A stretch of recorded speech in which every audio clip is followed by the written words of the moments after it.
peuple de Dieu, pour notre culte dominical.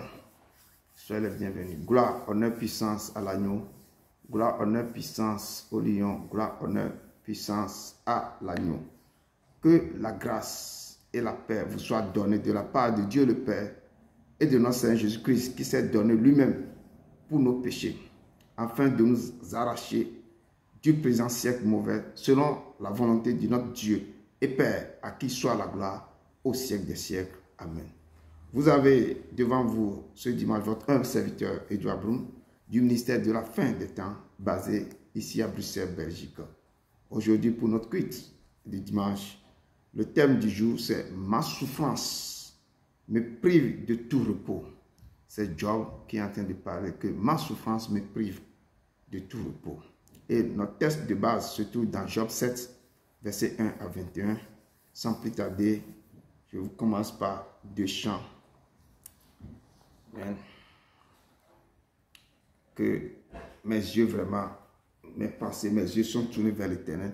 Malgré les difficultés, si même le ciel est tombé sur moi, ou si tout ne va pas, si j'ai perdu beaucoup de choses à cause de mes péchés, à cause de mes choses là, mais si même les tornades se sont reculés sur moi, ou sont devenus ténébreux sur ma vie, mais mes yeux seront toujours fixés sur l'Éternel.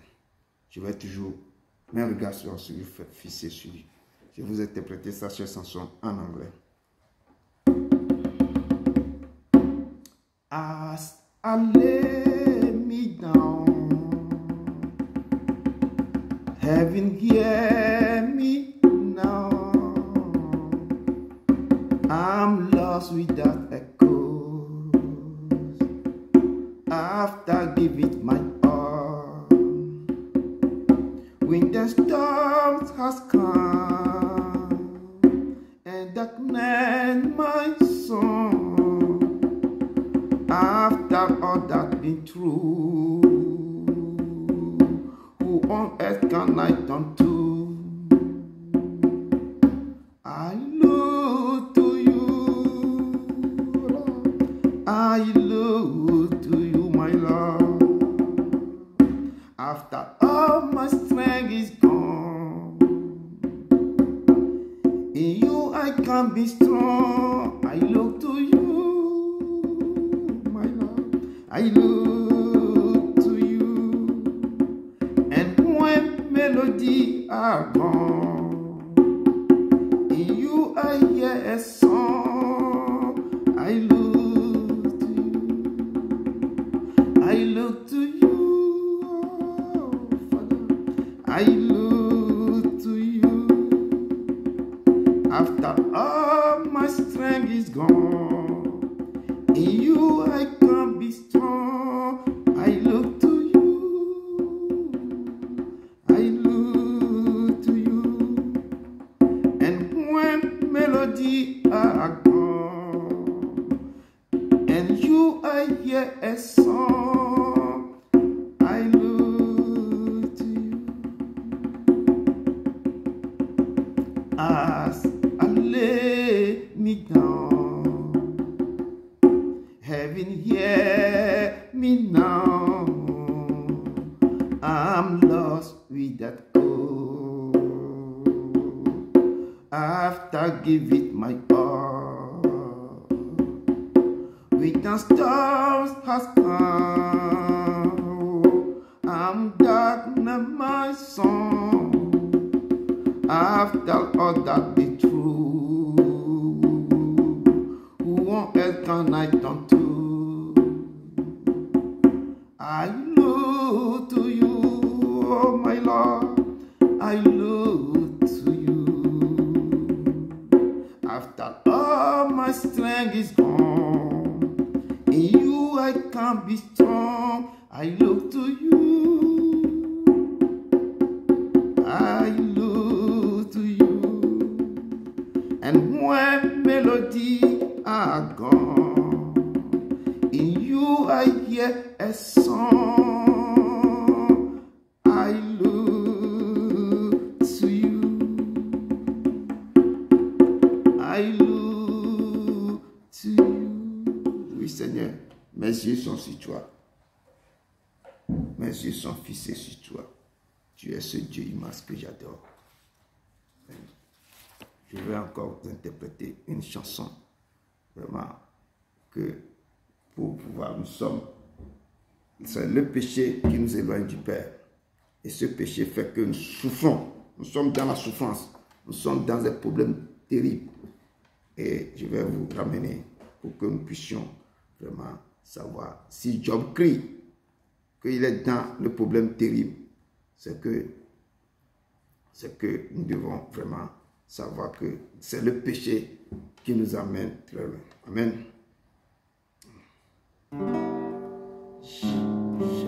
J'attends.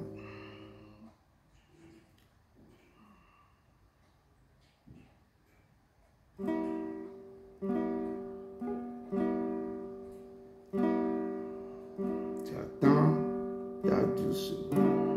J'attends ta douce voix. M'appelle à moi pécheur pour être purifié par le sang coulé du calvaire. Ô Père, Père, me voici, oh, péché près de moi. Purifie-moi par le sang coulé et du calvaire.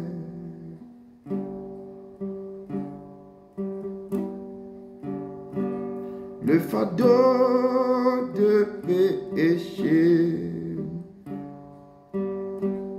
pesant toute mon âme, les fautes qu'on ne saurait citer, je les confesse à toi, ô Père. Père, me voici, oh, me voici, Père, j'ai près de toi. Oh. Purifie-moi par le sang coulé et du calvaire. Pécheur, regarde ton cri, si ce bois humiliant, nos péchés me conduisent vers là-haut, pour sauver le pécheur, ô Père.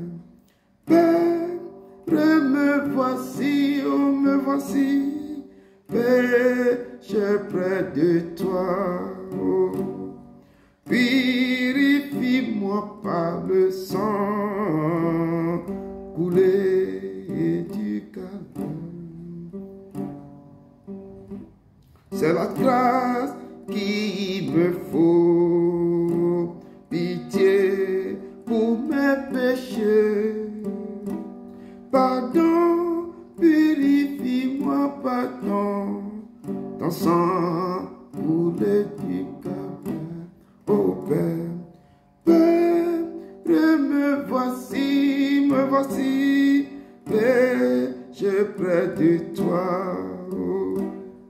Purifie-moi par le sang coulé et du calvaire. Père, me voici, oh, me voici, péché près de toi. Oh. Purifie-moi par le sang coulé et du calvaire. Oui, je dis souvent que c'est nos péchés qui fait que le Père me dit que ma main n'est pas courte, mes oreilles n'ont pas sourd pour vous écouter, pour vous sauver. C'est à cause de nos péchés. Donc, nous devons retourner pour nous faire sortir dans nos péchés et demander pardon au Père. Et sans plus tarder, j'invite notre frère de nous accompagner dans la modération. Allons. La grâce et la paix soient données de la part de Dieu notre Père et du Seigneur Jésus-Christ. Ce matin, nous sommes là. C'est par pure grâce. Nous ne méritons rien de ça. Chacun de nous va lui dire merci. Chacun de nous va l'exalter, va l'élever, parce qu'il est digne d'être adoré. Il est digne d'être loué. Il est digne d'être glorifié. Nous allons lui dire merci pour tout ce qu'il a fait pour nous durant toute la semaine écoulée. Nous-mêmes, nous avons vu ce qu'il a fait pour nous. Nous avons entendu des choses qui se sont passées à travers le monde entier. Mais nous sommes péchés. Est-ce que nous le méritons? Parce que nous sommes mieux que les autres, mais c'est pas une grâce imméritée. Donc, levons la voix vers le Père et disons-lui merci pour Dieu. Prions le Père.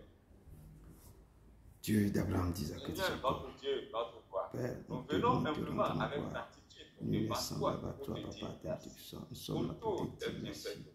Merci pour tout ce que tu fais. Merci pour tout ce que tu m'as fait durant tous ces mois. Papa, c'est toi qui m'as donné le souffle de vie. Tu m'as protégé durant tous ces mois. Tu m'as guéri. Tu as pourvu à mes besoins, Père Tout-Puissant. Père, tu m'as protégé, Père éternel Tout-Puissant. Oh Père, il n'y a pas un autre semblable à toi, Papa éternel Tout-Puissant. Je te rends gloire, je sanctifie ton nom, je glorifie ton saint nom, Père éternel. Tu es ma lumière, tu es ma justice, tu es mon soutien, Papa, merci. C'est toi qui es ma barrière, tu es le soutien de ma vie, tu es le drapeau de ma vie, Père éternel Tout-Puissant, Papa. Merci, Papa, Père, car tu es ma forteresse, Père éternel Tout-Puissant. Tu es ma justice, Papa, je te rends gloire, je te loue, je ne cesserai jamais de te dire merci. Papa, je serai toujours reconnaissant à toi, Père éternel. Merci encore, Père éternel Tout-Puissant. Merci parce que tu es mon berger. Tu as dit, je ne manquerai de rien. Si je marche dans la vallée de l'homme de la mort, je ne crains pas mal, car tu es avec moi. Merci, Papa. Que ton règne vienne dans ma vie. Que ta volonté soit faite dans ma vie. Amen. Voyez, l'homme de nature est pécheur. La parole de Dieu nous dit, tous ont péché et sont privés de la gloire de Dieu. Et il n'y a pas un seul juste. Donc, chacun de nous va se revoir pour tout ce qu'il a fait durant cette semaine et qui n'a pas glorifié le Père. Et tout ce qu'il a fait et qui a vraiment mis une barrière entre les deux. Nous allons demander pardon et le Seigneur nous aidera à prononcer à notre best parce qu'il est souverain et il est le seul qui peut nous aider à quitter le péché. Et demandons-lui pardon pour tout ce que nous avons fait et qui ne glorifie pas son nom. Prions. Dieu, Seigneur Dieu, nous venons devant toi ce matin pour te demander pardon pour tous nos péchés. Car nous reconnaissons que nous sommes pécheurs et tous nos péchés sont constamment devant nous. Et nous avons péché contre ta sœur. Nous avons fait ce qui est mal à tes yeux. Manifeste-toi, Père éternel. Pardonne tout ce que j'ai fait depuis ma naissance, Papa. Je suis né dans la qui ma mère m'a conçu dans le péché. Demande pardon, je te demande pardon, Père éternel. Tout ce que mes yeux ont vu, tout ce que j'ai pu faire qui ne confesse ton nom, Papa éternel. Pardon, Seigneur. Pardonne tout ce que Père t'a fait, Papa. Tu as dit que, Père, que tu vas effacer toutes mes transgressions de la jeunesse. Tu ne vas jamais suivre, Papa, tout ce que j'ai fait maintenant. Si j'ai péché contre toi, si j'ai emmagasiné quelqu'un dans mon cœur, je te demande pardon. Tout ce que j'ai pu faire depuis mon enfance pour les choses, Papa. Pardonne-moi, Père, enlève-moi tout, Père éternel. Aide-moi à ne pas pécher contre toi, Père éternel Tout-Puissant. Père éternel Tout-Puissant, Papa. Je demande pardon, Père éternel, pour ce Père. Je demande pardon pour mes enfants, je demande pardon pour ma maison, je demande pardon pour ce ministère, au nom de ton Fils Jésus-Christ. Dieu a dit qu'il est un Dieu saint. Et ceux qui l'adorent doivent être saints et doivent l'adorer en esprit et en vérité. Il a dit aussi que sans la sanctification, nul ne verra sa vie. Lorsqu'ils ont percé le côté droit de Jésus, il y a l'eau qui est sortie et après le sang. La Bible nous dit, dans le livre de 1 Jean 5, versets 6 à 8, c'est lui, Jésus-Christ, qui est venu avec de l'eau et du sang. Non avec l'eau seulement, mais avec l'eau et avec le sang. Et c'est l'Esprit qui nous rend témoignage.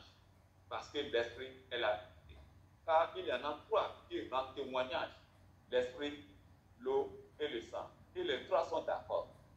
Que Dieu fasse descendre du ciel l'eau de vie, parce qu'il a la puissance dans cette vie. Et il fait descendre le sang de la nouvelle alliance pour nous laver, nous purifier de toute iniquité et faire habiter en nous le Saint-Esprit, parce qu'il a dit que notre corps est son temple, son habitation et sa maison.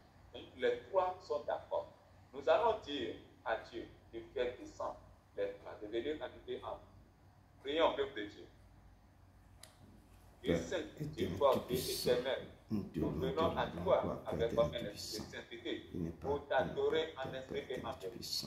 Et nous te demandons de faire descendre le vie en nous, de par ta puissance, qui enlève Papa, que cette douleur descende maintenant dans mon corps. Dans mon corps, dans mon âme, Père Tout-Puissant, qui me guérit, Papa, qui Père éternel Tout-Puissant, que l'eau de vie coule maintenant, qui enlève toute maladie dans mon corps, toute maladie dans ma vie, toute maladie maintenant dans tout, Papa. L'eau de vie, descend. Descends maintenant, Papa, pour toutes les fondations, tous les fondements dans mon corps, dans ma vie, dans mon esprit, dans mon corps, dans mon âme. L'eau de vie descend, lave-moi, enlève toute maladie, enlève toute chose dans mon corps. L'eau de vie descend, parcours, sang de l'agneau, parcours, enlève tout cela, toutes les choses négatives dans mon corps. Oh, l'eau de vie descend, Papa, enlève-moi, donne vie à mon âme, donne vie à mon corps, donne vie, que l'eau de vie coule maintenant dans ma nation, dans mon pays d'origine, que l'eau de vie coule, que le sang coule dans ce pays, que le sang coule dans mon pays, dans ce pays d'adoption que je suis, que l'eau de vie coule dans ma maison, qui coule maintenant dans ce ministère, l'eau de vie coule maintenant dans tous les départements, dans les hôpitaux, partout, Père Tout-Puissant, Papa, descends, sang de l'agneau, coule maintenant, Père Tout-Puissant, ceux qui sont malades partout, que l'eau de vie, que le sang coule maintenant, Papa, pour les donner vie, qui les donne la santé, qui les donne la santé, Père Tout-Puissant, Père, descends, manifeste-toi, Papa, l'Esprit Saint, remplis ce lieu, Esprit Saint, parcours, descends, remplis-moi de toi, de ta puissance, remplis de ce lieu, remplis sa puissance, remplis Esprit Saint, prends contrôle, les trois sont d'accord, le sang, l'eau et l'Esprit Saint sont d'accord, remplis ce lieu, remplis nos corps, au nom de ton Fils Jésus de Nazareth. Amen. Nous allons confier l'homme de Dieu au Seigneur. Seigneur, mon Dieu, mon roi, nous te confions l'homme de Dieu, ton canal que tu vas utiliser ce matin. Remplis-le du Saint-Esprit. Ouvre-le davantage. Mets ta parole dans sa bouche afin qu'il nous la libère sans rien retenir. Dites-le, oriente-le. Père, je prie et je dégage tout mon cœur qui ne glorifie pas le nom du Père. Que l'atmosphère qui ne vient pas de Dieu soit dégagée. Que l'atmosphère de Dieu vienne s'installer et que le lieu soit sécurisé. Au nom puissant et glorieux nom de Jésus de Nazareth que j'ai prié. Amen. Merci beaucoup, frères et sœurs. Merci aussi à nos frères qui nous ont rejoints. Merci à vous de votre présence. Que l'Éternel vous conduise dans son amour. Amen. Sans plus tarder, Dieu siège dans les louanges et dans les adorations. Comme je dis toujours, si les choses sont dures, si les batailles sont énormes, rentrez dans l'adoration et dans les louanges. Mais en l'adorant, il faut que vos cœurs soient attachés à son cœur. Il est ce Dieu que j'adore. Je l'aime beaucoup. Je sais que tout le monde l'aime. Donc, vous devez savoir ce qu'il a fait dans vos vies. Et chacun a vraiment quelque chose à faire avec ce Dieu. Donc, il nous a conviés encore cet après-midi pour vraiment le louer et le glorifier. Il est là. Il marche au milieu de son peuple. Que nos cœurs s'attachent à son cœur. Je vais vous interpréter 3 chansons. Je vais chanter tous en français. Donc, les cieux proclament sa gloire, sa puissance, son autorité. Donc, je vais interpréter cette chanson. Amen. Les cieux proclament la gloire du ressuscité. Rien n'est égal à la beauté du Seigneur. À jamais, il sera. À jamais, il sera. L'agneau sur le trône.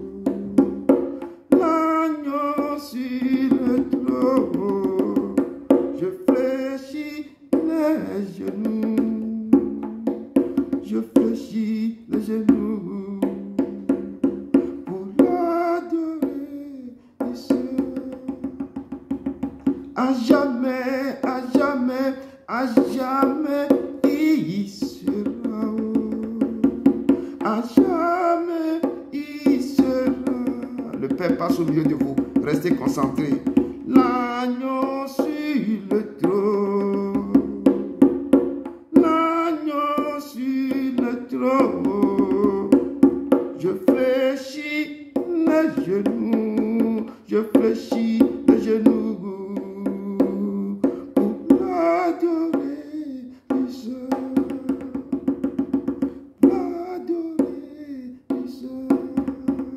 Il est en train de passer son peuple. Il est en train d'enlever les maladies. Il est en train de vous toucher. Restez concentrés. Restez concentrés. Je veux chanter. Je veux chanter. La gloire du ressuscité.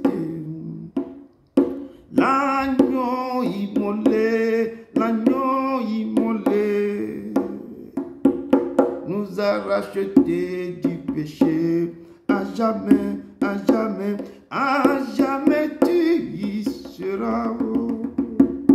À jamais tu seras.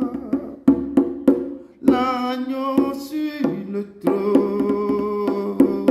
L'agneau sur le trône.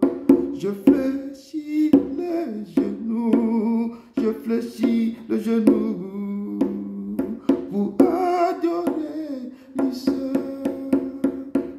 À jamais, à jamais, à jamais, tu y seras. À jamais, tu seras. Oh, l'agneau sur le trône. L'agneau sur le trône. Je fléchis le genou. Je fléchis le genou pour adorer toi seul. C'est lui seul que l'adoration doit venir. On doit fléchir les genoux pour l'adorer lui seul. Ce qu'il a fait pour toi, ce qu'il a fait pour nous tous. Je dis, votre père, vos parents ne peuvent même pas faire ça. Nous devons l'adorer. À jamais, à jamais, à jamais, tu y seras. À jamais tu seras. Oh, l'agneau sur le trône. L'agneau sur le trône. Je fléchis les genoux. Je fléchis les genoux. Pour l'adorer lui seul. Faire une rétrospective à vos vies. Essayez de compter les bienfaits qu'il a fait dans vos vies. Et commencez par l'adorer. L'adorer. Quand vous l'adorez, il va commencer par enlever les choses dans vos vies. Il va commencer par faire les choses. Il faut revoir les bienfaits. On ne peut pas les compter. Les bienfaits, on ne peut pas les compter. Il faut l'adorer. C'est un Dieu vivant. Il est fort. Il est fort. Nous allons maintenant, si vous croyez en lui, il faut que vos cœurs, je dis toujours que ce cœur doit aller vers lui. Tu crois en lui, tu dois savoir qu'il est le Dieu vivant. Il va faire ce qu'il a dit dans ma vie et je crois en lui. Je crois en Jésus. Je crois qu'il est le Fils de Dieu. Je crois qu'il est mort et ressuscité. Je crois qu'il a payé pour tout. Et je crois qu'il est ici, présent au milieu de nous, tout puissant pour nous guérir, et par sa grâce nous pardonner.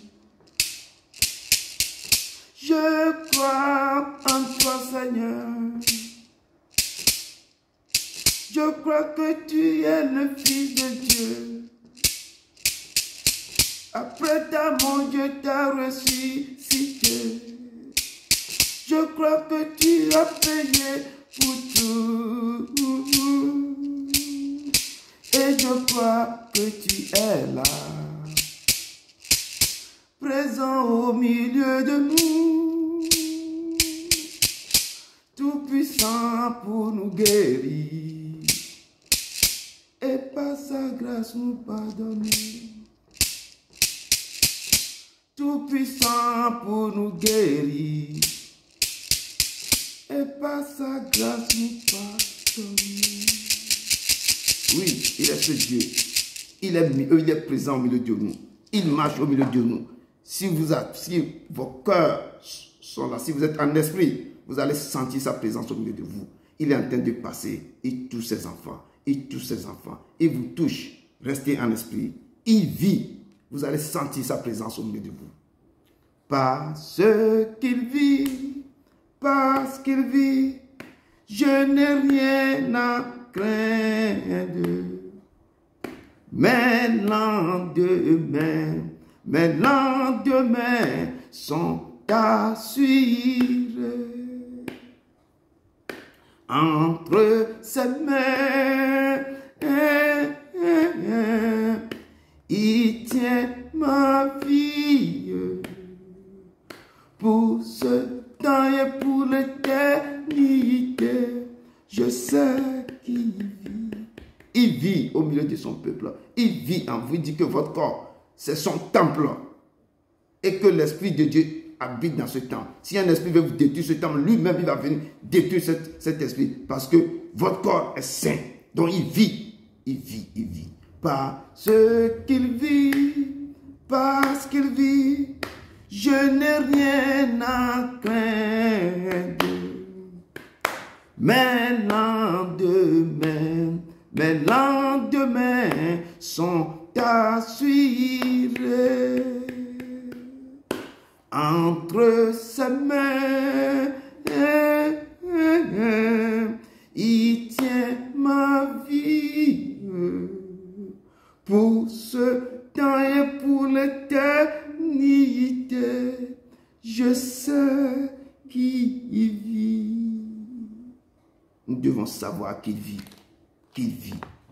Il vit. Il vit. Amen. Peuple de Dieu, cet après-midi, ce dimanche, nous allons rentrer dans nos tests. Et le thème que j'ai choisi, c'est « Ma souffrance me prive de tout repos ». Ma souffrance me prive de tout repos. C'est Job qui est en train de crier à Dieu comme ça. Et je dis toujours que si quelque chose nous arrive, nous devons retourner vers le Père. Parce que quelque chose c'est en train de se passer. Des fois, c'est le péché qui nous éloigne de lui. On crie, mais il ne nous écoute pas. Et nous devons retourner en arrière pour rentrer dans quelque chose qu'on appelle repentance. Pourquoi ma douleur est si continuelle ou si intense que ma plaie ne se cicatrise plus? Job nous parle ici, notre texte de base se trouve dans Job 7, verset 1 à 21. Et je vais rapidement commencer par lire mon introduction d'abord que j'ai pris ici dans Job 14. Et je prends toujours un texte qui peut nous rallier avec notre texte. Je pousse les chrétiens, je pousse le corps du Christ à lire. C'est pourquoi je prends les textes comme ça, parce que mon rôle, c'est de vous ramener vers lui, de vous enseigner comment rentrer dans la repentance, parce que le Père veut que ses enfants retournent vers lui dans la repentance. Et j'appuie surtout sur ça. Amen. Je puise mon introduction dans Job 14, verset 1 à 10. Que le Père dit, l'homme né de la femme, sa vie est courte, sans cesse agitée. Il naît, il est coupé comme une fleur. Il fut et disparu comme une ombre. Et c'est sur lui que tu as l'œil ouvert. Et tu me fais aller en justice avec toi. Comment d'un être souillé sortira-t-il un homme pur?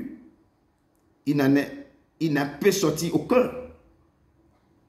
Si ces jours sont fixés, si tu as compté ces mois, si tu en as marqué le terme qui ne sera franchi, détourne de lui les regards et donne-lui du relâche pour qu'il ait au moins la joie du mercenaire à la fin de sa journée.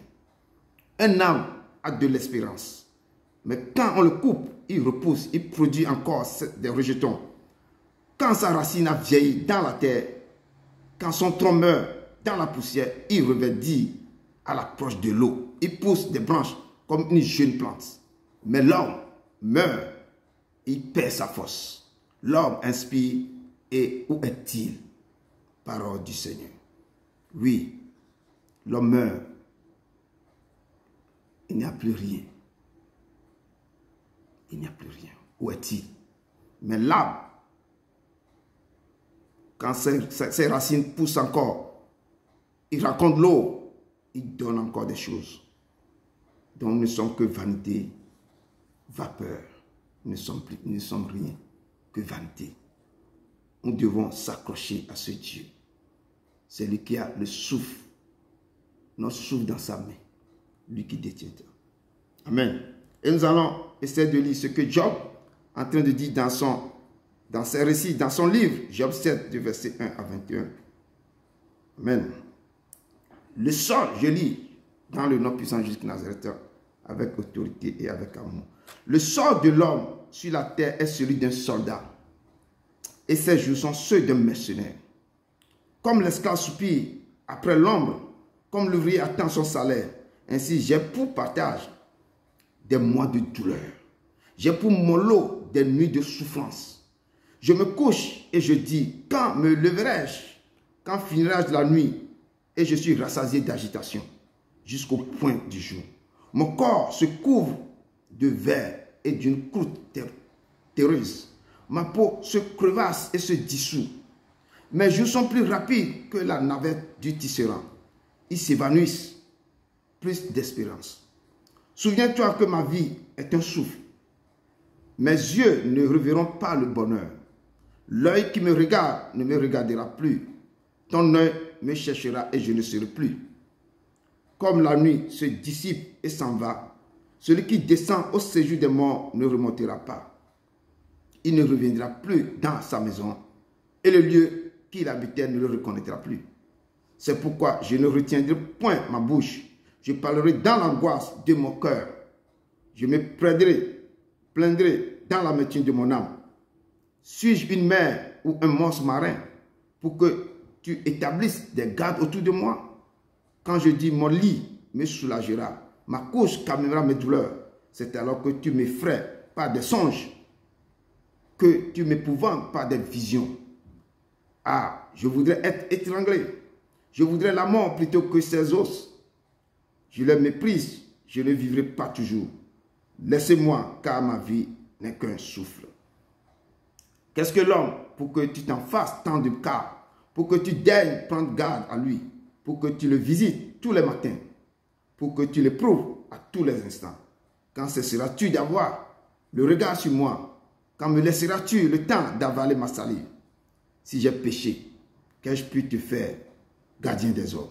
Pourquoi me mettre en but à tes traits? Pourquoi me rendre à charge à moi-même? Que ne pardonnes-tu mon péché? Et que n'oublies-tu mon iniquité? Car je vais me coucher dans la poussière, tu me chercheras et je ne serai plus. Parole du Seigneur. Père, prépare-moi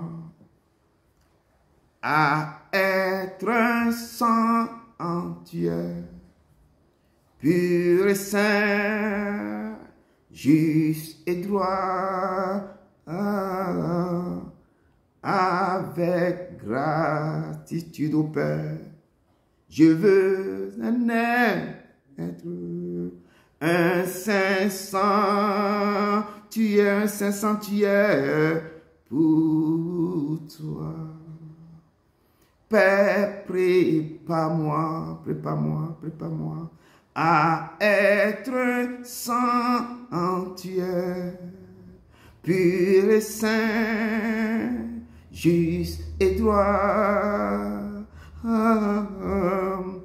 avec gratitude au Père. Je veux être un saint sanctuaire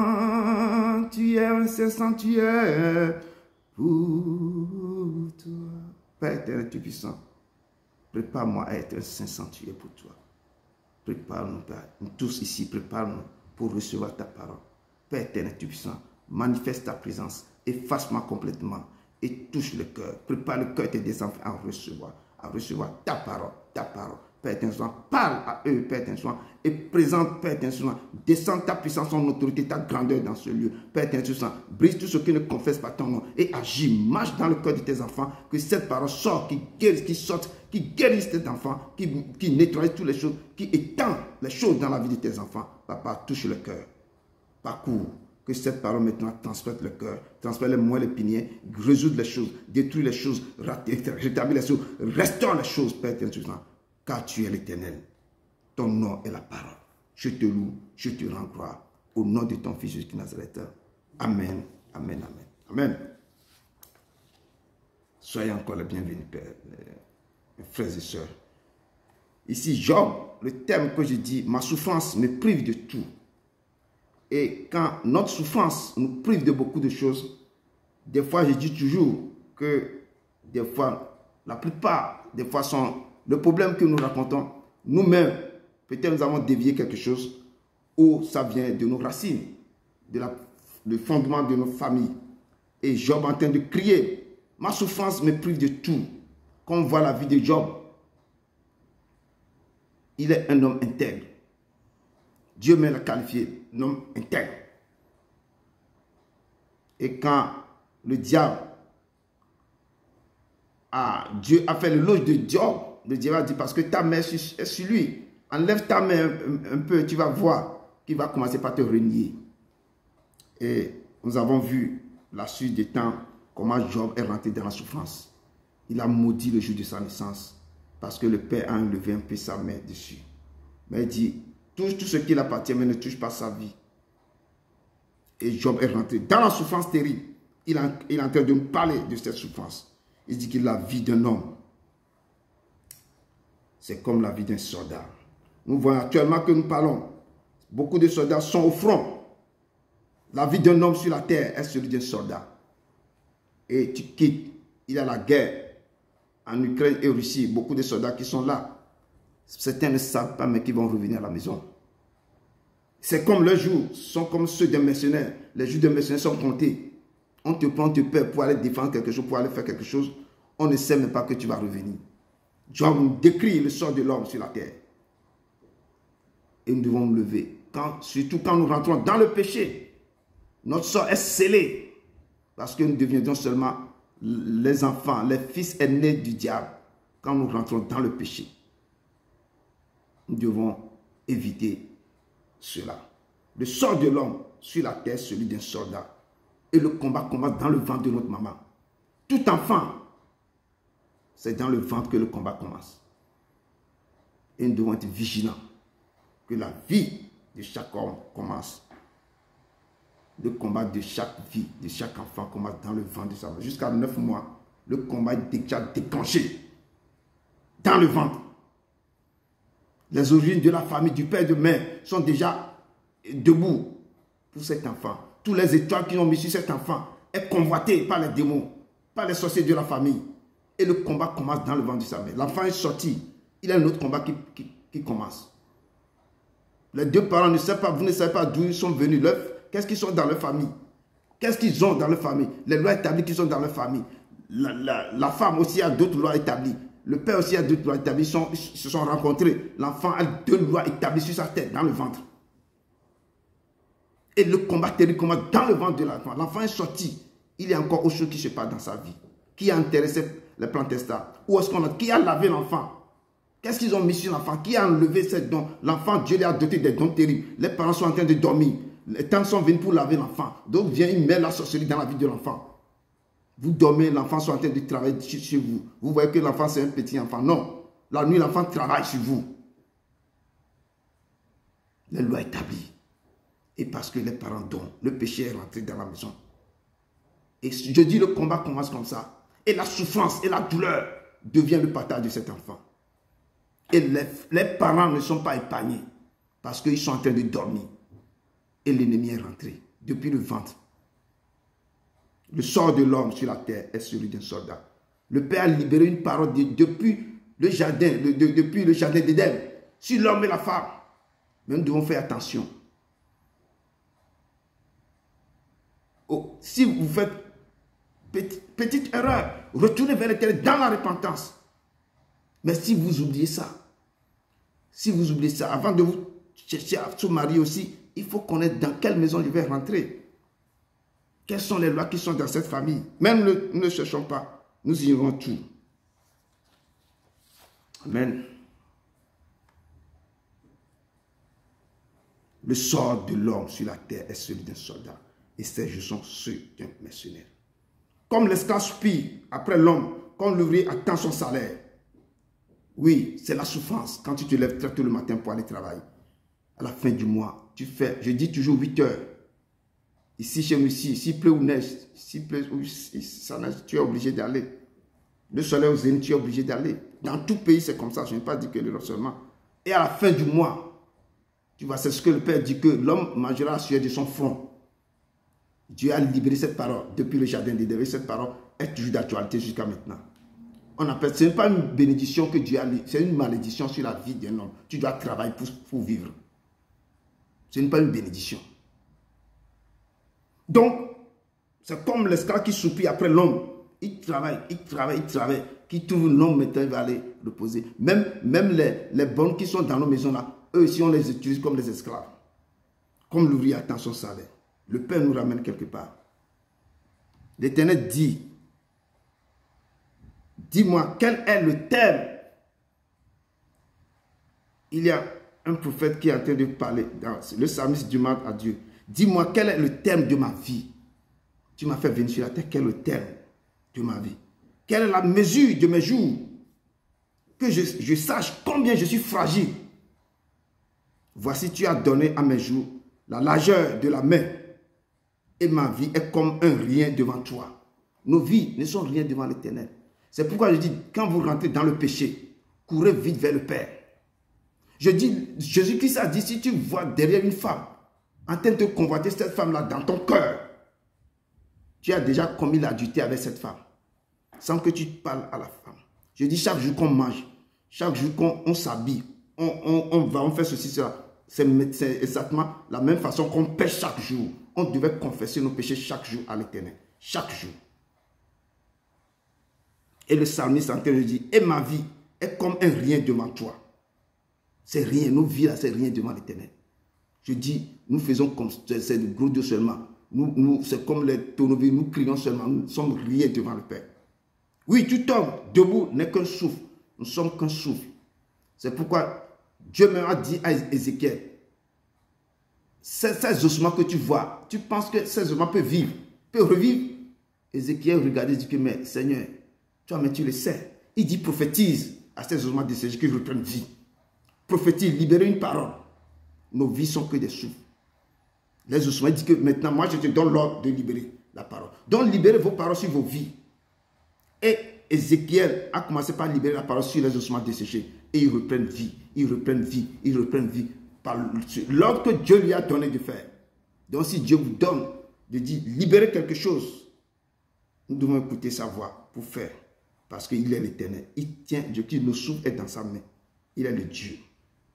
On dit que tout homme debout n'est qu'un souffle. Oui, l'homme se promène comme une ombre. Effectivement, si nous marchons, l'ombre nous accompagne.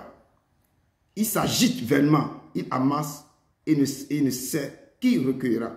Nous amassons, nous courons derrière l'argent. Mais celui qui donne de l'argent, nous le négligeons. On court derrière l'argent. Je n'ai jamais vu quelqu'un qui est décédé. On a mis tous ses fortunes dans sa cœur pour l'enterrer. Non. Il passe seulement avec le costume qu'on lui a mis sur le corps. Il oublie tout. Il ne sait même pas qu'est-ce qui se passe. Ce sont les autres qui vont jeter sur cette. Donc, n'amassez rien sur la terre comme ça. Cherchez ce que vous pouvez manger. Chaque jour suffit à sa peine et à sa grâce. Amassez au ciel, là où la terre et la rouille ne peuvent pas l'atteindre. Œuvrez pour les autres. Dieu est en train de voir ça. Il va vous bénir normalement sur la terre. Vous allez vivre abondamment sur la terre. Il va vous rassasier de l'âge sur la terre. Vous n'aurez plus de contraintes. Jamais de contraintes. Amassez. Et il ne sait quoi. Qui recueillera ce qu'il a amassé? C'est le psaume 39, verset 5-6 qui nous parle de ça. Notre texte de base nous dit que je viens de dire, le sort de l'homme sur la terre est celui d'un soldat. Et ses jours sont ceux d'un mercenaire. Peuple de Dieu, j'ai détaillé un peu. Notre combat commence dans le ventre de notre maman. Avant que le sort de l'homme est scellé déjà. Mais avant que nous revenions sur la terre, que notre père, notre maman nous mette sur la terre maintenant, il y a quelque chose qui est déjà passé dans le ventre et qui va continuer quand on est sur la terre. Et ça devient que chaque jour, c'est un combat. Tu vas aller à la guerre tous les jours. C'est comme le jour d'un mercenaire. Tu ne sais pas quand tu sors, tu vas rentrer. Actuellement, ici en Europe, maintenant, les enfants sont à l'école, mais ils ne sont pas protégés. On poignarde les enfants de 15 ans. Ils rentrent dans la classe avec le couteau dans le sac. Quelqu'un dit quelque chose, on poignarde. Tu vois, demain, quelqu'un est décédé. C'est comme on ne comprend plus ce qui se passe dans ce monde. Parce que le diable a fait descendre les démons sur la terre. Donc, les choses se passent. Donc, priez. Sortez dans les péchés. Je dis priez. Et ne pêche plus. Allez dans la repentance tous les jours. Parce que ce qui se passe maintenant, ce n'est plus de la main à boire. C'est terrible. Nous devons prier et demander pardon. Tout le peuple doit sortir, va faire reculer, revenir à l'Éternel et vous devez arrêter de pécher. Je dis notre combat commence dans le ventre de notre maman. Et ça, ce combat prénatal commence à 9 mois avant que certaines grossesses même durent 9 mois. Et nous devons connaître les problèmes qui sont liés à notre naissance. Beaucoup d'enfants, les parents ne comprennent plus pourquoi les enfants sont comme ça. Quelque chose s'est passé avant leur naissance. Eux-mêmes ne savent pas. Ou quand l'enfant est né, ils habitaient quelque part. Les gens ont donné des choses à l'enfant. Des bizarres, de la sorcellerie, tout. Vous vivez avec l'enfant, mais l'enfant n'est pas votre enfant. La nuit, il fait autre chose. On lui a donné des consignes pour que vous vivez soit dans les problèmes. Donc, nous devons connaître les problèmes qui sont liés à notre naissance. Parce que les batailles que nous avons dans la vie, ce sont des batailles liées à notre origine. Je dis à notre origine. D'où tu viens, ta famille, la famille de ta mère. Il y a des choses qui sont là-bas que toi tu ne sais pas. C'est lié, notre bataille, tout ça là. Quand Job est en train de crier que ma souffrance, ou Jérémie crie, ma souffrance est terrible. Il y a quelque chose qui s'est passé. Donc, nous avons des batailles qui sont liées à notre origine ou à notre naissance. Et la parole de Dieu nous dit dans Ézéchiel 16, verset 3 à 7 que tu diras, c'est l'emblème de Jérusalem que je vais interpréter ici pour montrer que c'est la vie de chaque personne. Il dit ici, ainsi parle le Seigneur l'Éternel à Jérusalem. Par ton origine et à ta naissance, tu es du pays de Canaan. On parle à l'emblème, on parle à nous tous ici que par ton origine, tu viens du Canaan. Mais ton père est un Amoréen. Parce que des fois, nos parents viennent d'un village, la mère aussi vient d'un autre village. Et les deux vont se croiser. Et quand vous vous rencontrez, chacun amène ses démons de sa famille, ses coutumes, tout ça là, ils sont en rien. Si une loi est établie sur la mère, l'autre loi est établie sur le père, les deux se sont rencontrés, c'est deux lois maintenant qui sont établies. Un enfant est né dedans. Les deux parents ne prient pas. L'enfant l'enfant reçoit deux quoi? Double, maintenant loi établie sur sa tête. Et l'enfant là a des problèmes. Et la parole de Dieu nous dit maintenant que à ton origine et à ta naissance, tu es du pays de Canaan. Ton père était un Amorien et ta mère une Étienne. À ta naissance, au jour où tu naquis, ton nombril n'a pas été coupé. Tu n'as pas été lavé dans l'eau pour être purifié. Tu n'as pas été frotté avec du sel. Tu n'as pas été enveloppé dans les langes. Certains enfants qui sont nés même, dans le ventre même, on veut maintenant détruire cet enfant. Mais par la grâce de Dieu, Dieu a fait grâce à cet enfant qu'on ne détruit pas l'enfant. Parce que beaucoup d'enfants qui ne sont pas désirables ou qui ne sont pas bienvenus dans la vie de cette femme, elle veut maintenant détruire cet enfant. N'importe quel moyen. Des fois, l'enfant est né, on le jette dans les poubelles, mais les gens retrouvent cet enfant. Mais cet enfant dont on parle ici, quand il est né, son nombril n'a pas été coupé parce que la mère, ils ont décidé de détruire la vie de cet enfant. Mais Dieu a fait d'une manière que l'ombril de cet enfant n'a pas été coupé. L'enfant n'a pas été lavé dans l'eau pour être purifié. et l'enfant n'a pas été fouetté avec du sel et l'enfant n'a pas été enveloppé dans le linge. Regardez le combat qui commence dans la vie de cet enfant. L'enfant n'a rien demandé, mais il commence à... La souffrance commence. C'est comme un soldat. C'est comme un mercenaire, je ne sais pas. Lui n'a porté sur cet enfant un regard de pitié. Lui n'a porté sur cet enfant un regard de pitié. Pour le faire, une seule de ces choses. Par compassion pour cet enfant. Mais tu as été jeté dans les champs. L'enfant est jeté dans les champs le jour de sa naissance. Parce qu'on avait horreur de cet enfant. Dieu dit, je passais près de cet enfant, près de toi, je t'aperçus baigné dans le sang. Dieu passait, il a vu l'enfant dans le sang. Il dit, vis dans ton sang, je te dis, vis dans ton sang. Dieu l'a multiplié, Dieu a secouru cet enfant. Il dit, je t'ai multiplié par 10 milliers comme des herbes des champs. Et tu pries de l'accroissement. Dieu prend soin de cet enfant, il prie de l'accroissement. L'enfant grandit, il devient d'une beauté parfaite. Les seins se formaient, ta cheville se développait, mais tu étais nu. Dieu a fait tout, mais l'enfant était toujours nu. Il n'a pas de couverture. Entièrement nu. L'Éternel dit, je passais encore près de toi. Je te regardais, voici ton temps était là, le temps des amours. C'est là que l'Éternel a étendu le pan de sa robe. Il a couvert la nudité. Et l'Éternel a juré fidélité. Et je fis alliance avec toi. Dit le Seigneur, l'Éternel et l'enfant. Tu fus à moi. Je te lavais dans l'eau. Je fis disparaître le sang qui était sur toi. Et je t'oigne avec de l'huile. Dieu a pris soin. Comme le moment que vous rentrez dans des problèmes difficiles, vous vous donnez à Dieu. Dieu a vu votre souffrance. Il vous a protégé. Il vous a couvert. Il vous a fait sortir dans beaucoup de problèmes. Il vous a lavé. Parce que des fois, vous sortez dans une famille. Ce n'est pas facile. Et le Père nous donne l'emblème de Jérusalem que je viens de vous dire que vous venez des souffrances. Des fois, des souffrances commencent dans les familles. Ce sont des racines. Avant que la personne... Mais quand cet enfant, on l'a oigné, Dieu l'a lavé, Dieu l'a fait tout maintenant. Lui-même, il s'est plongé maintenant dans la prostitution.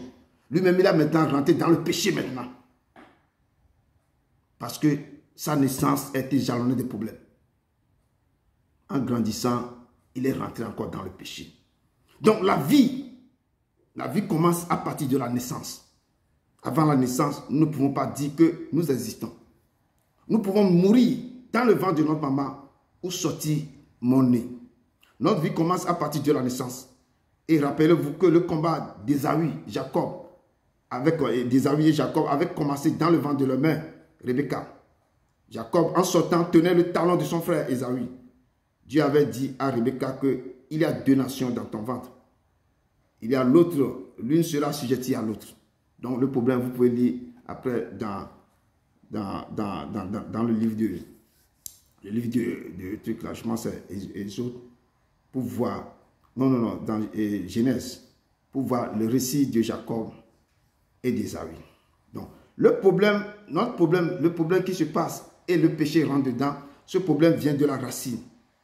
C'est le problème de racine, le plus grand problème que nous avons en tant qu'un être humain. De toute bataille que nous luttons et de toute situation que nous traversons. Donc, tout problème que nous avons vient de la racine quand je viens. Cette racine vient d'où? Certains l'appellent le fondement de notre famille, fondement familial. Ça vient de la famille, la racine. Et c'est là le péché que les grands-pères ont fait. Ce péché maintenant commençait par mûrir et ce péché s'attache maintenant à la peau de tous les progénitures qui vont venir. Et même en venant maintenant, quand les lois établies sont rentrées dans nos vies, nous-mêmes nous rentrons encore dans d'autres péchés. Mais la délivrance doit commencer d'abord par la connaissance. Il faut se plonger dans la parole de Dieu pour voir comment je vais aller vers l'Éternel. Je vais aller vers lui dans la repentance. Quels sont les péchés? D'où viennent les problèmes que j'avais? Quels sont les péchés dans quoi moi-même je me suis mis? Quels sont les péchés que mes parents ils ont déjà installés, qu'ils ont déjà fait déjà avant que moi, je vienne sur la terre? Donc je dis, tout doit commencer d'abord par la connaissance. Quand on connaît, on peut être délivré. C'est pourquoi Dieu avait dit à Jésus que ce livre de la loi ne sera un point d'étape. Médite le jour et nuit. C'est dans ça que tu vas réussir. C'est dans ça que tu vas avoir des succès. Quand on ne connaît pas, on est dans l'ignorance et on est laissé à la merci de l'ennemi, le diable. Donc la force du diable et du monde des ténèbres, c'est de voir les enfants de Dieu rester dans l'ignorance. Il ne veut pas étudier, il il ne veut rien faire, qu'on le dit. Beaucoup attendent seulement qu'on le dit des aventures mystérieuses. Il ne veut pas rentrer profondément pour chercher la cause de leurs problèmes, le malheur, pour que Dieu les oriente. C'est ce que l'ignorance est la montagne de tous les hommes. L'ignorance, c'est une montagne devant tous les hommes. Il ne veut pas, on ne veut pas rentrer profondément pour connaître, pour comprendre qu'est-ce qui m'arrive réellement. Donc, il faut éviter d'être ignorant. L'ignorance te coûtera toujours cher. Et tu paieras de ton ignorance tôt ou tard. Quand tu ne veux pas se lever pour comprendre d'où viennent mes problèmes, des fois, ça fait mal.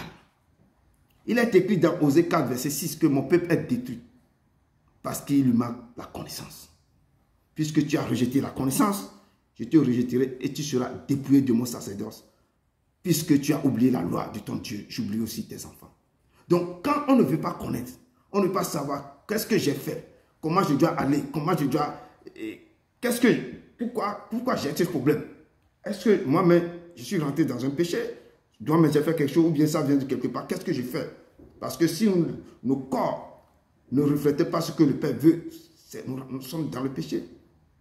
Nous devons commencer par étudier, commencer par rentrer dans la parole, commencer par savoir chercher les causes, les clés, les choses. Nous devons nous donner à sa parole et chercher la connaissance. Nous devons toujours apprendre, étudier, chercher des choses, aller faire des recherches. Et c'est ça qui va nous sauver. Peuple de Dieu, cherchez à connaître l'étape prénatale. Parce qu'est-ce qui s'est passé lors de votre naissance? Parce que je dis, beaucoup de choses commencent là-bas. Avant qu'on va parler de tout, c'est à partir de la naissance. Demandez à l'Éternel de vous dévoiler les secrets de votre famille. Les causes qui sont derrière vos problèmes que vous racontez maintenant. Il y a beaucoup de causes. Si tu es dans l'ignorance, comment tu vas combattre les choses que tu ne connais pas? Par exemple, quand on crache sur toi lors des cérémonies, c'est de la honte. Je voyais quand j'étais petit en Afrique, précisément au Togo, je rentrais toujours dans la ville de ma mère. J'avais grandi un peu à Nehok. Je voyais qu'on faisait des cérémonies qu'on appelle cérémonies déprécation. Et puis on crachait sur les gens, on met de l'eau dans la bouche, on crache sur eux. Ce n'est pas une bénédiction, c'est la honte. Parce que moi j'ai vu de mes propres yeux. On ne bénit pas. Quand on crache sur toi avec de l'eau, on crache sur toi. Je peux dire ça, on crache sur quelqu'un, lors des cérémonies, c'est de la honte, ce n'est pas une bénédiction. Donc cherchez les secrets de votre naissance. Les choses liées à votre naissance, il faut les chercher. Qu'est-ce qui s'est passé? Qui m'a lavé? Quand ma mère m'a mis au monde, qui est venu? Quelle tante qui est venue prendre l'enfant? Qui a lavé l'enfant? Quels sont les bons que vous recevez dans la maison? Qu'est-ce qui s'est passé? Qu'est-ce qui s'est passé? Il faut chercher tout ça. Et depuis combien de temps ces problèmes vous tourmentent? Il faut aussi poser la question, depuis combien de temps ces problèmes vous tourmentent? C'est ça. Beaucoup même ramènent le problème dans la maison parce qu'ils sont rentrés dans le péché. Ils sont partis chercher, consulter chez les marabouts, consulter pour voir de temps en temps. Donc on vous donne des problèmes, on vous donne des choses. Ça aussi, ce sont des péchés que le corps de Christ doit éviter. Marc 9, verset 21-22 nous dit quelque chose. Jésus demandait au Père, combien y a-t-il de temps que cela lui arrive? Un enfant qui tombe malade, qui se jette dans l'eau, dans le feu, il tourne. Et les disciples n'arrivent pas à guérir cet enfant. Et le père de l'enfant est venu vers Jésus que, mais j'ai amené mon fils vers tes disciples, mais n'arrive pas à guérir l'enfant. Et le père a parlé, il a parlé aux disciples que, mais depuis combien de temps je serai avec vous? Quand on dit, amenez-moi l'enfant. Et les disciples ont posé la question, pourquoi nous n'avons pas réussi à chasser ce démon? Il dit, ça ne se fait pas de jeûne et de prière. De jeûne et de prière. Donc, Jésus demandait au Père, depuis combien de temps que cela lui arrive? Et le Père répondit, depuis son enfance. Et surtout l'Esprit la jette dans le feu et dans l'eau pour le faire périr. Mais si tu peux quelque chose, viens à notre secours, aie compassion de nous. Jésus lui dit, si tu peux, tout est possible à celui qui croit. Tout est possible à celui qui croit. Donc tout est possible. Si tu crois, tout est possible. Dieu va venir à ton aide. Dieu va enlever tout ce qui est dans ton cœur. Dieu va enlever. Mais combien de temps tu as ce tourment? Combien de temps tu as ce problème? Revois ta vie. Quel péché moi-même j'avais commis? Qu'est-ce que j'ai fait pour rentrer, pour demander au Père? Qu'est-ce qui se passe? Qu'est-ce que moi-même j'ai fait pour que ce problème-là peut quitter mon corps? D'où viennent tous les problèmes que nous rencontrons? D'où viennent ces problèmes? Si nous ne savons pas d'où nous venons, nous aurons du mal à savoir d'où nous allons. Nous-mêmes devons savoir d'où nous venons. C'est ça qu'il faut connaître ton origine. Qu'est-ce qui s'est passé dans ta famille? Et là, tu peux savoir d'où tu vas aller. Donc, avant de regarder de gauche à droite, ou le futur ou le passé, je viens d'où moi-même? Je viens d'où? Je ne suis pas sorti de moi-même, ou je ne suis pas tombé du ciel. Mais quelle est l'histoire de ta famille? Qui était ta famille? Qui sont? Et qui a fait quoi dans la famille?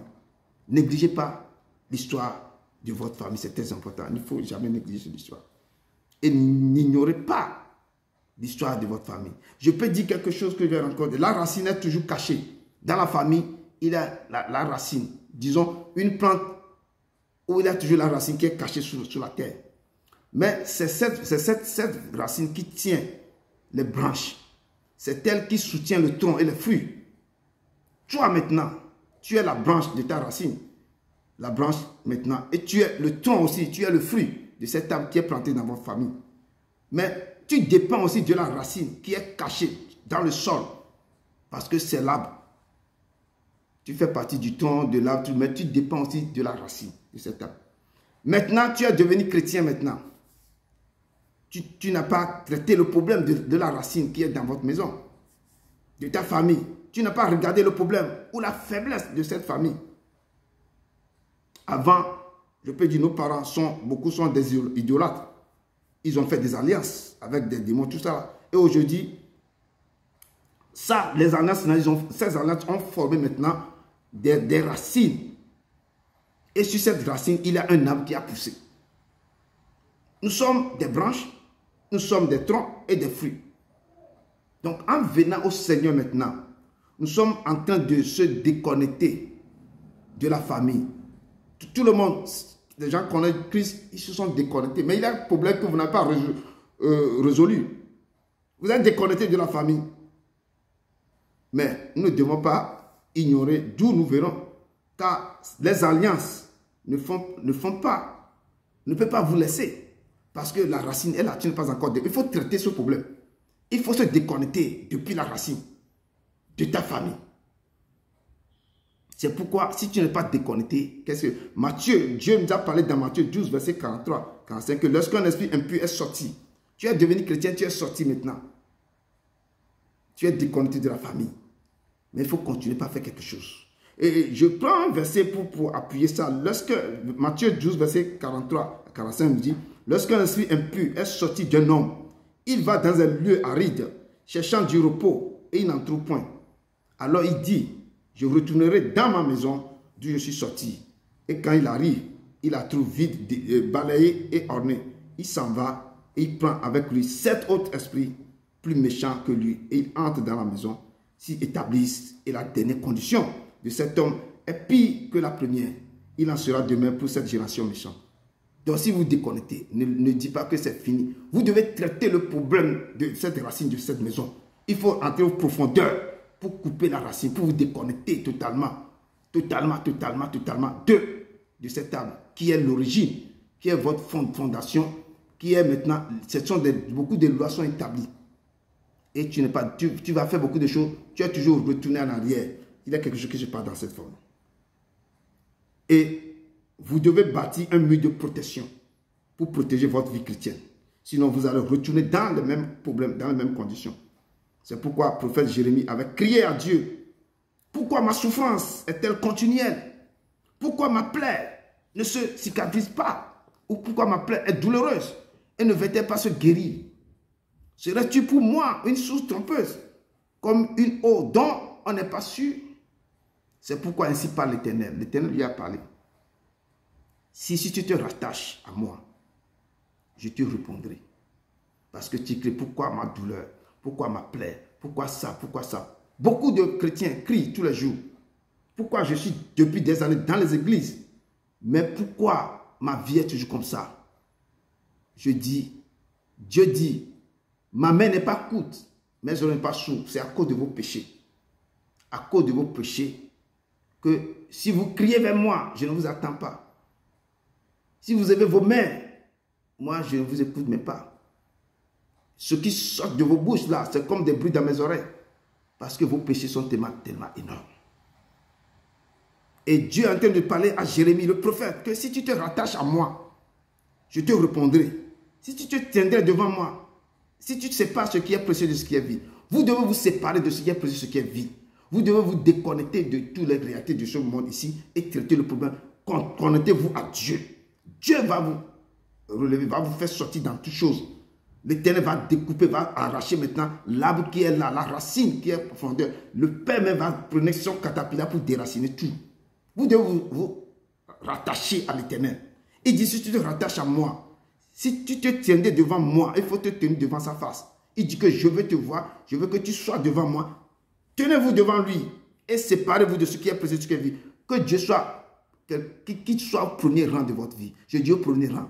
C'est second où vous allez voir tout ce que vos cœurs désirent. Il faut que le Père doit être quelqu'un qui est le premier rang dans votre vie. Vous le mettez en première position avant toute chose. Si tu ne sais pas ce qui est précieux de ce qui est vie, il doit être précieux. Il dit que tu seras comme ma bouche. Quand tu fais ça là, tu seras comme sa bouche. Il mettra sa parole dans sa bouche, dans ta bouche. C'est à eux de revenir vers toi. Les gens qui t'ont laissé, qui t'ont fait beaucoup de choses, eux vont te chercher à revenir. Ils vont dire que ma soeur, mon frère, je vais connaître le Dieu que tu es en train de servir. Parce que Dieu va changer le cours de ta vie. Parce que tu t'es donné à lui. Tu es sorti dans le péché totalement. Mais ce n'est pas à toi de retourner vers eux.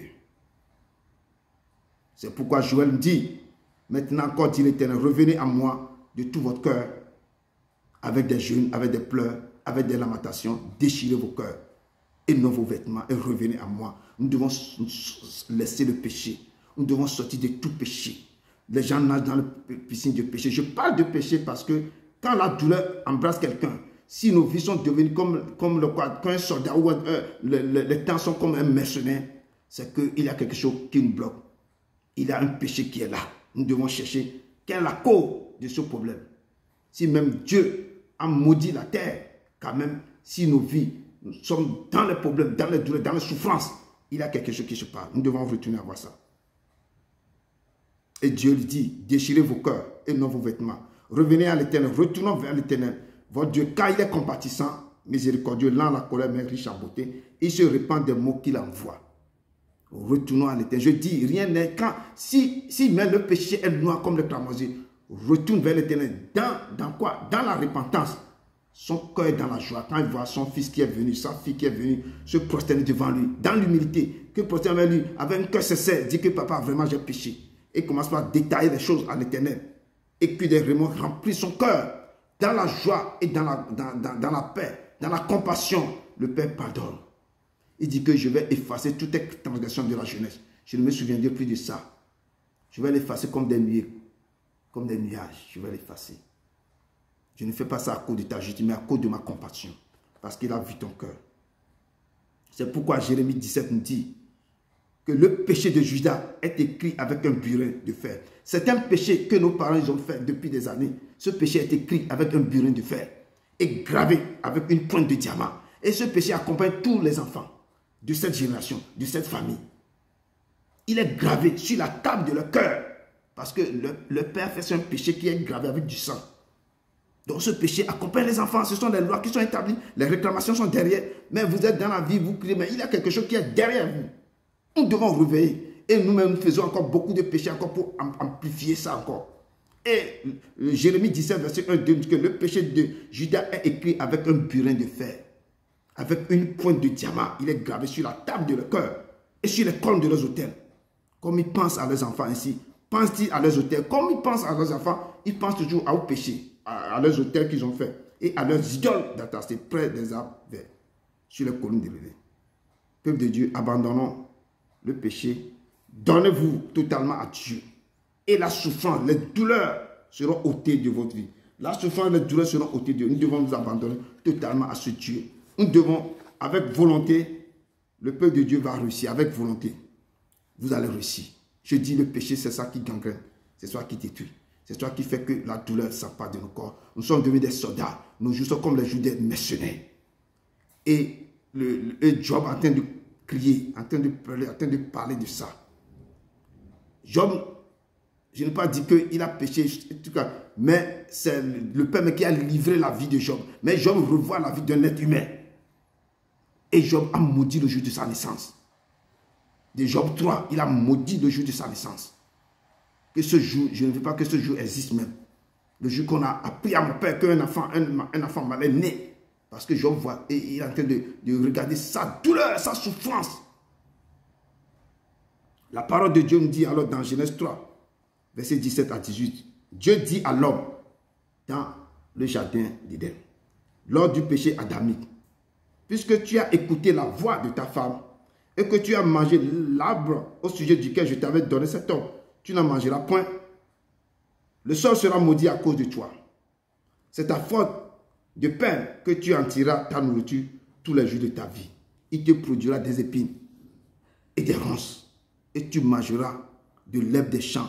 C'est à la sueur de ton visage que tu mangeras du pain jusqu'à ce que tu retournes dans la terre d'où tu as été pris, car tu es poussière et tu retourneras dans la poussière.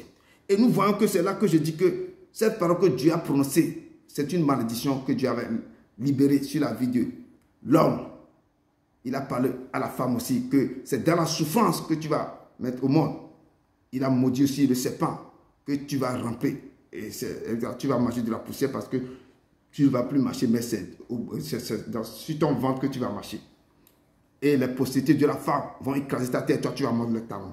Donc cette parole est libérée sur la vie de l'homme.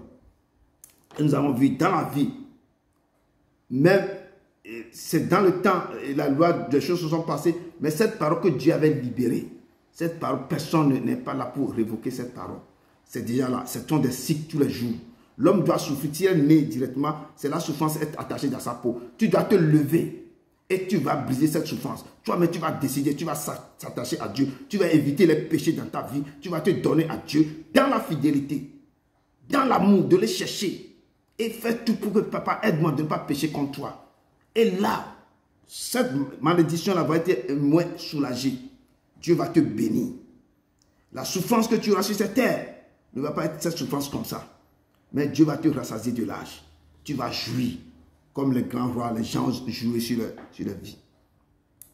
Il me dit que tu mangeras. C'est à la sueur de ton visage. C'est pourquoi nous levons tous les jours le matin pour aller travailler. À la fin du mois, on va vous donner de l'argent. C'est ça. Et jusqu'à ce que tu retournes à la poussière. Ce sont des cycles qui ne vont jamais s'arrêter. Mais quand tu te confies à Dieu, si Dieu devient il devient ton chef dans ce travail, que c'est lui que tu fais tout souvent, il va alléger, il va changer, il va donner. Tu ne vas pas travailler 8 heures avant de trouver ce que tu vas travailler peu. Tu vas gagner beaucoup. Il est l'Éternel, c'est lui qui change les cours des choses.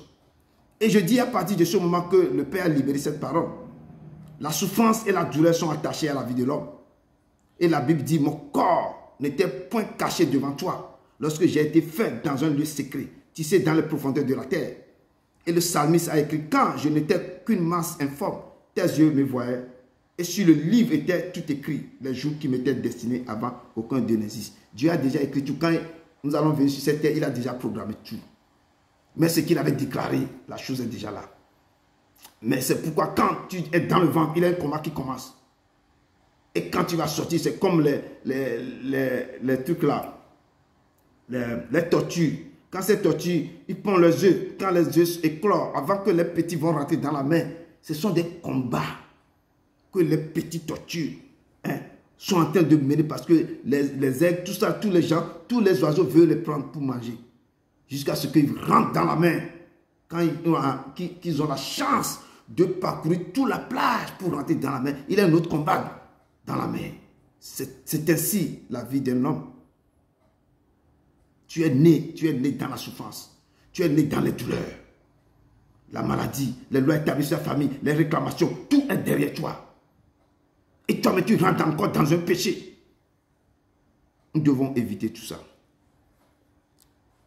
Et la Bible nous parle d'une prière d'un malheureux dans Psaume 102. Le malheureux est en train de crier, hâte-toi de mes os, papa, car mes jours s'évanouissent en fumée et mes os sont enflammés comme un tisson. Mon cœur est frappé, se destèche comme l'herbe. J'oublie même de manger mon pain. Mes gémissements sont tels que mes os s'attachent à ma chair. Et nous voyons cette douleur. Un malheureux qui prie. Je dis que l'homme est né pour souffrir. Et ce malheureux est en train de crier à Dieu, hâte-toi de mes os. Parce que les temps sont durs. C'est ainsi que chaque chrétien, tous les temps, vous criez à Dieu. Mais quand vous criez à Dieu, ne faites pas un pied dedans, un pied dehors. Écoutez ce que le Père vous dit. Et quand tu t'attaches à lui, le Père voit le cœur. Et il répond. Il dit que mon Père sur qui mon nom est invoqué, s'il cherche ma face, viens dans la repentance et se prosterne devant moi. Moi, je vais me rappeler, je vais exaucer ses prières et je vais lui pardonner ses péchés, je vais le guérir. Donc le Père nous dit, il y a des moyens que nous devons, notre comportement envers lui.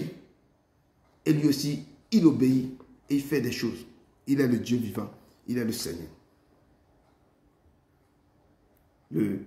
Le verset 3 de notre texte nous dit ici, ainsi j'ai pour partage des mois de douleur, j'ai pour mon lot des nuits de souffrance. Donc quand quelqu'un qui partage des mois de douleur, comment on va partager les mois de douleur? Tous les mois ce sont les douleurs. Mon lot des nuits, les nuits ce sont des nuits de souffrance. Quand on rentre dans ces nuits de souffrance, donc il faut savoir d'où viennent ces souffrances. D'où viennent les nuits de souffrance et les lots de douleur. Même moi, comment un mois, tout le mois je vais être dans la douleur? Peuple de Dieu, oui, chaque mois suffit sa peine, chaque jour sa grâce. Et nous devons savoir que c'est le combat de tous les jours. Et nous devons chercher la face de l'Éternel. Je dis chercher sa face de l'Éternel. Et éviter quoi? Éviter le péché. Nous devons sortir, je dis, nous devons traiter durement notre chair, notre corps. Nous devons le mettre au quoi? Comme un sacré vivant sur son autel. Et le péché, je dis que le péché, c'est ça qui dit que vous criez, vous pleurez, vous faites tout maintenant. C'est à cause de vos péchés. Ne dites pas que je ne vous attends pas. Mes oreilles, ma main n'est pas courte, mais c'est à cause du péché. Et je dis le péché de Judas, c'était écrit avec des burins de fer. Des burins de fer. Et Deutéronome 28, verset 10. Ta vie sera comme en suspens devant toi. Tu trembleras la nuit et le jour, tu douteras de ton existence. Comment tu peux trembler la nuit? Le jour, tu vas te douter que tu existes. Dans le froid qui remplira le cœur et en présence de ce que tes yeux verront, te diront le matin, puisque le soir est là. Des fois, le matin, tu pries pour que le soir vienne vite. Ou tu diras le soir, puisque le matin, soir est là. Et dans les douleurs, je sais que c'est notre péché qui nous gangrène, qui nous amène dans ce problème. Malgré les soucis de cette vie, malgré la tristesse et l'abandon, toute ma vie, oh toute ma vie, je louerai ton Saint-Nom, je louerai ton Saint-Nom, Seigneur Jésus. Toute ma vie, oh toute ma vie, je louerai ton Saint-Nom, je louerai ton Saint-Nom, je louerai ton Saint-Nom, toute ma vie, oh toute ma vie, je louerai ton Saint-Nom. Malgré les soucis, les tristesses, quand tout le monde vous a abandonné, si les choses ne vont plus, continuez pas à le louer. Rentrez dans la repentance et regardez vos vies. Allez pour voir dans quoi, où j'ai péché contre Dieu. Rentrez dans la repentance. Cherchez à Dieu. Dis papa, si j'ai fait quelque chose, pardonne-moi. Aide-moi à sortir dans ce que je suis en train de dire. Malgré les souffrances, les difficultés, allez vers lui. Parlez avec lui, plaidez avec lui, échangez la vie, transformez-vous devant lui, allez devant le Père pour dire papa, aide-moi à sortir, aide-moi, malgré tout ce que je traverse, je sais que c'est toi seul qui est mon secours. Et si j'ai péché, pardonne-moi, et commencez par lui énumérer. Tu es seul devant lui, tu es seul devant lui, il faut lui parler, et rentrez dans la repentance, rentrez dans l'adoration, cherchez-lui, tout problème, il va réduire ça. Et s'il est lot des problèmes, des problèmes financiers, terribles sur ta tête, tout est bloqué. Lui, il va débloquer tout. Il voit ton cœur, il va se lever. Il combattra pour toi. Il va te faire sortir dans les lois établies de ta famille. Il va arracher l'arbre maintenant, la racine va détruire. Il est l'Éternel, il va se lever. Il va faire les choses terribles. Il va te rendre redoutable et terrible. Il mettra maintenant des choses devant toi. Il va combattre pour toi. Il est l'Éternel. Il nous dit, la nuit est longue, mais le jour vient.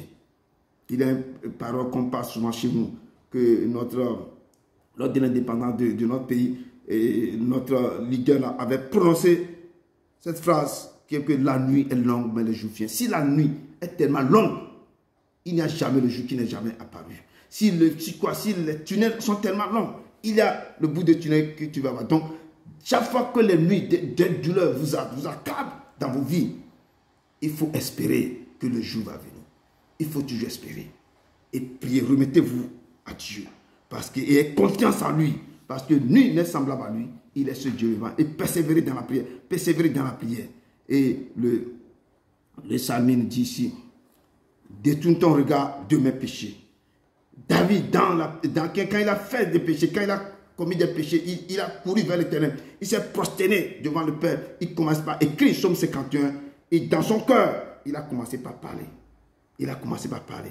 Que détourne ton regard de mes péchés, papa. Efface toutes mes iniquités. Oh Dieu, crée en moi un cœur pur. Change mon cœur, que ça devienne un cœur pur. Renouvelle en moi, quoi, un esprit bien disposé. Mon esprit qui est là, qui a commis, qui a fait que les choses là. Si vos esprits vous amènent à faire des conneries, à rentrer dans le péché, allez devant le Père, demandez, Père, renouvelle en moi un esprit bien disposé. Ne me rejette pas loin de ta face. Quand le Père vous rejette,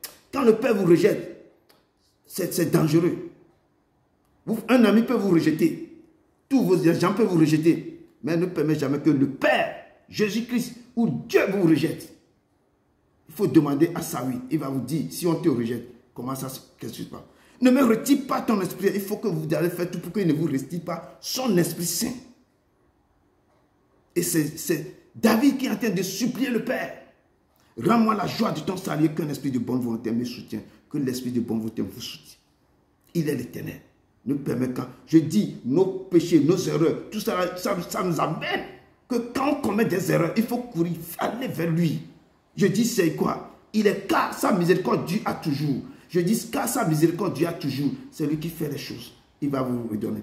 Il a compassion, il va vous châtier un peu, mais il a compassion de ce qu'il aime. Et quand Job dit mon corps se couvre de verre et d'une croûte terreuse, ma peau se crevasse et se dissout.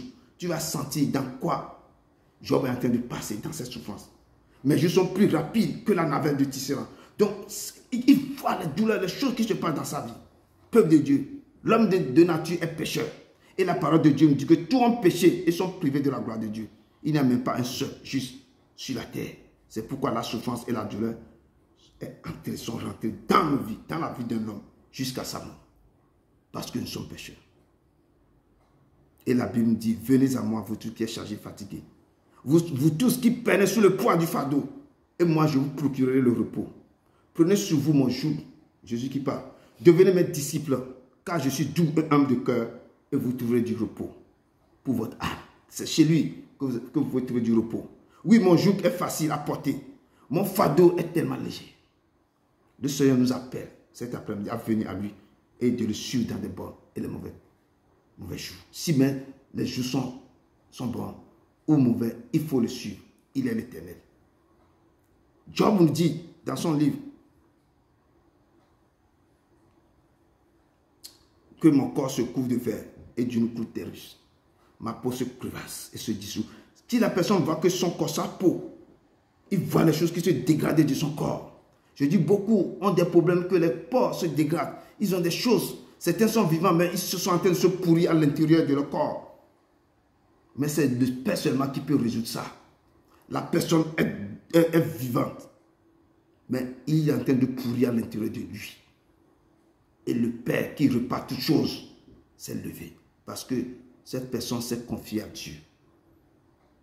Je dis, quel est le problème de Job? Job 1 décrit ce problème. Qu'est-ce qui est arrivé à Job? Job écrit tout ça. Job, l'Éternel dit à Satan, parce que Satan, beaucoup connaissent ce verset, beaucoup connaissent l'histoire. Quand Satan se promenait sur la terre, et Satan se promenait, Dieu a invité tous ses enfants. Je dis, le Satan est le fils de Dieu aussi.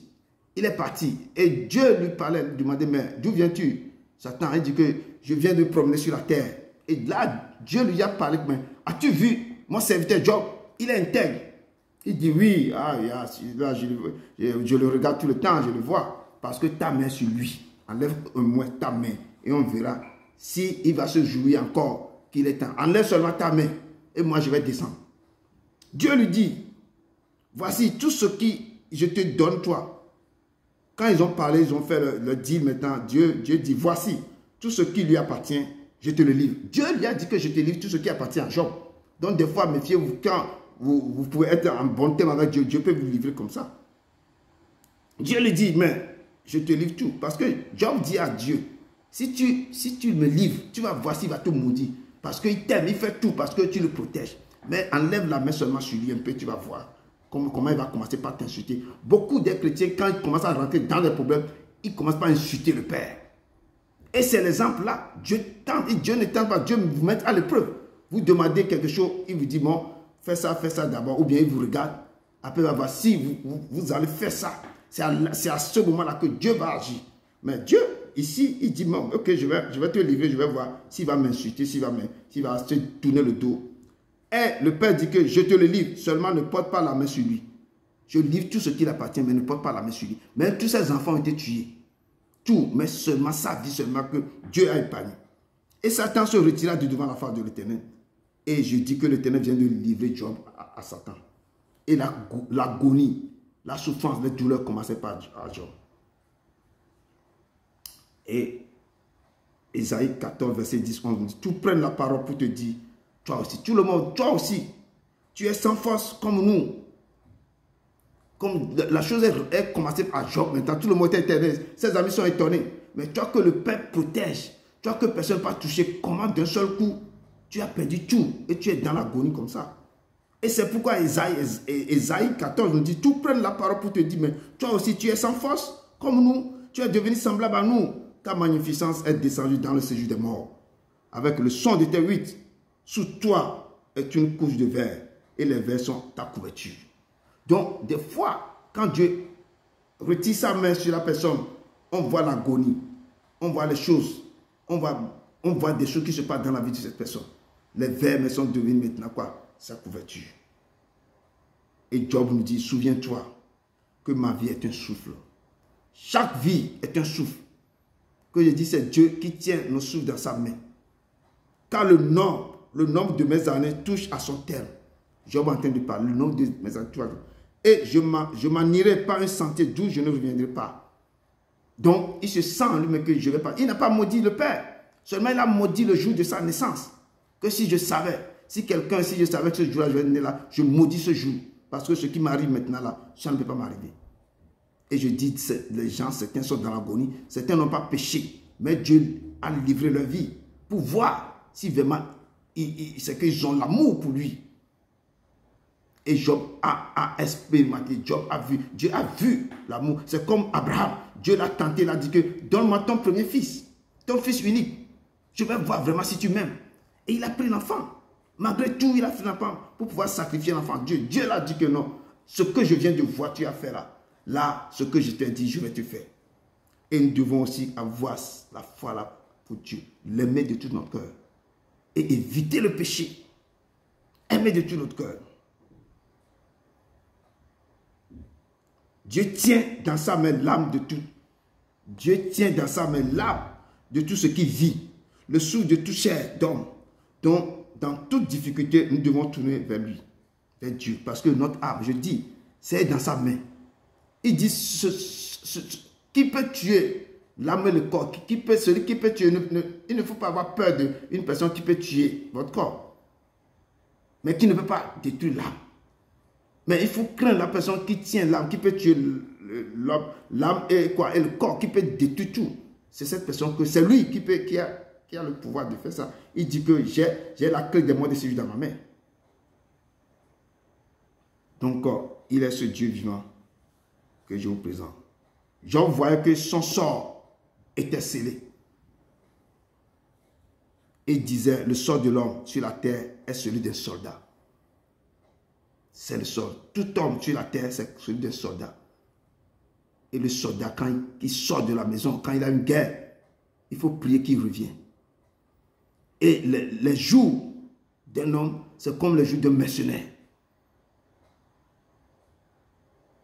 Et nous devons vraiment nous méfier, confier à Dieu. Notre sortie de la maison doit être remise dans la main du Père. Tout ce que nous devons faire, nous devons confier à Dieu. Il dit,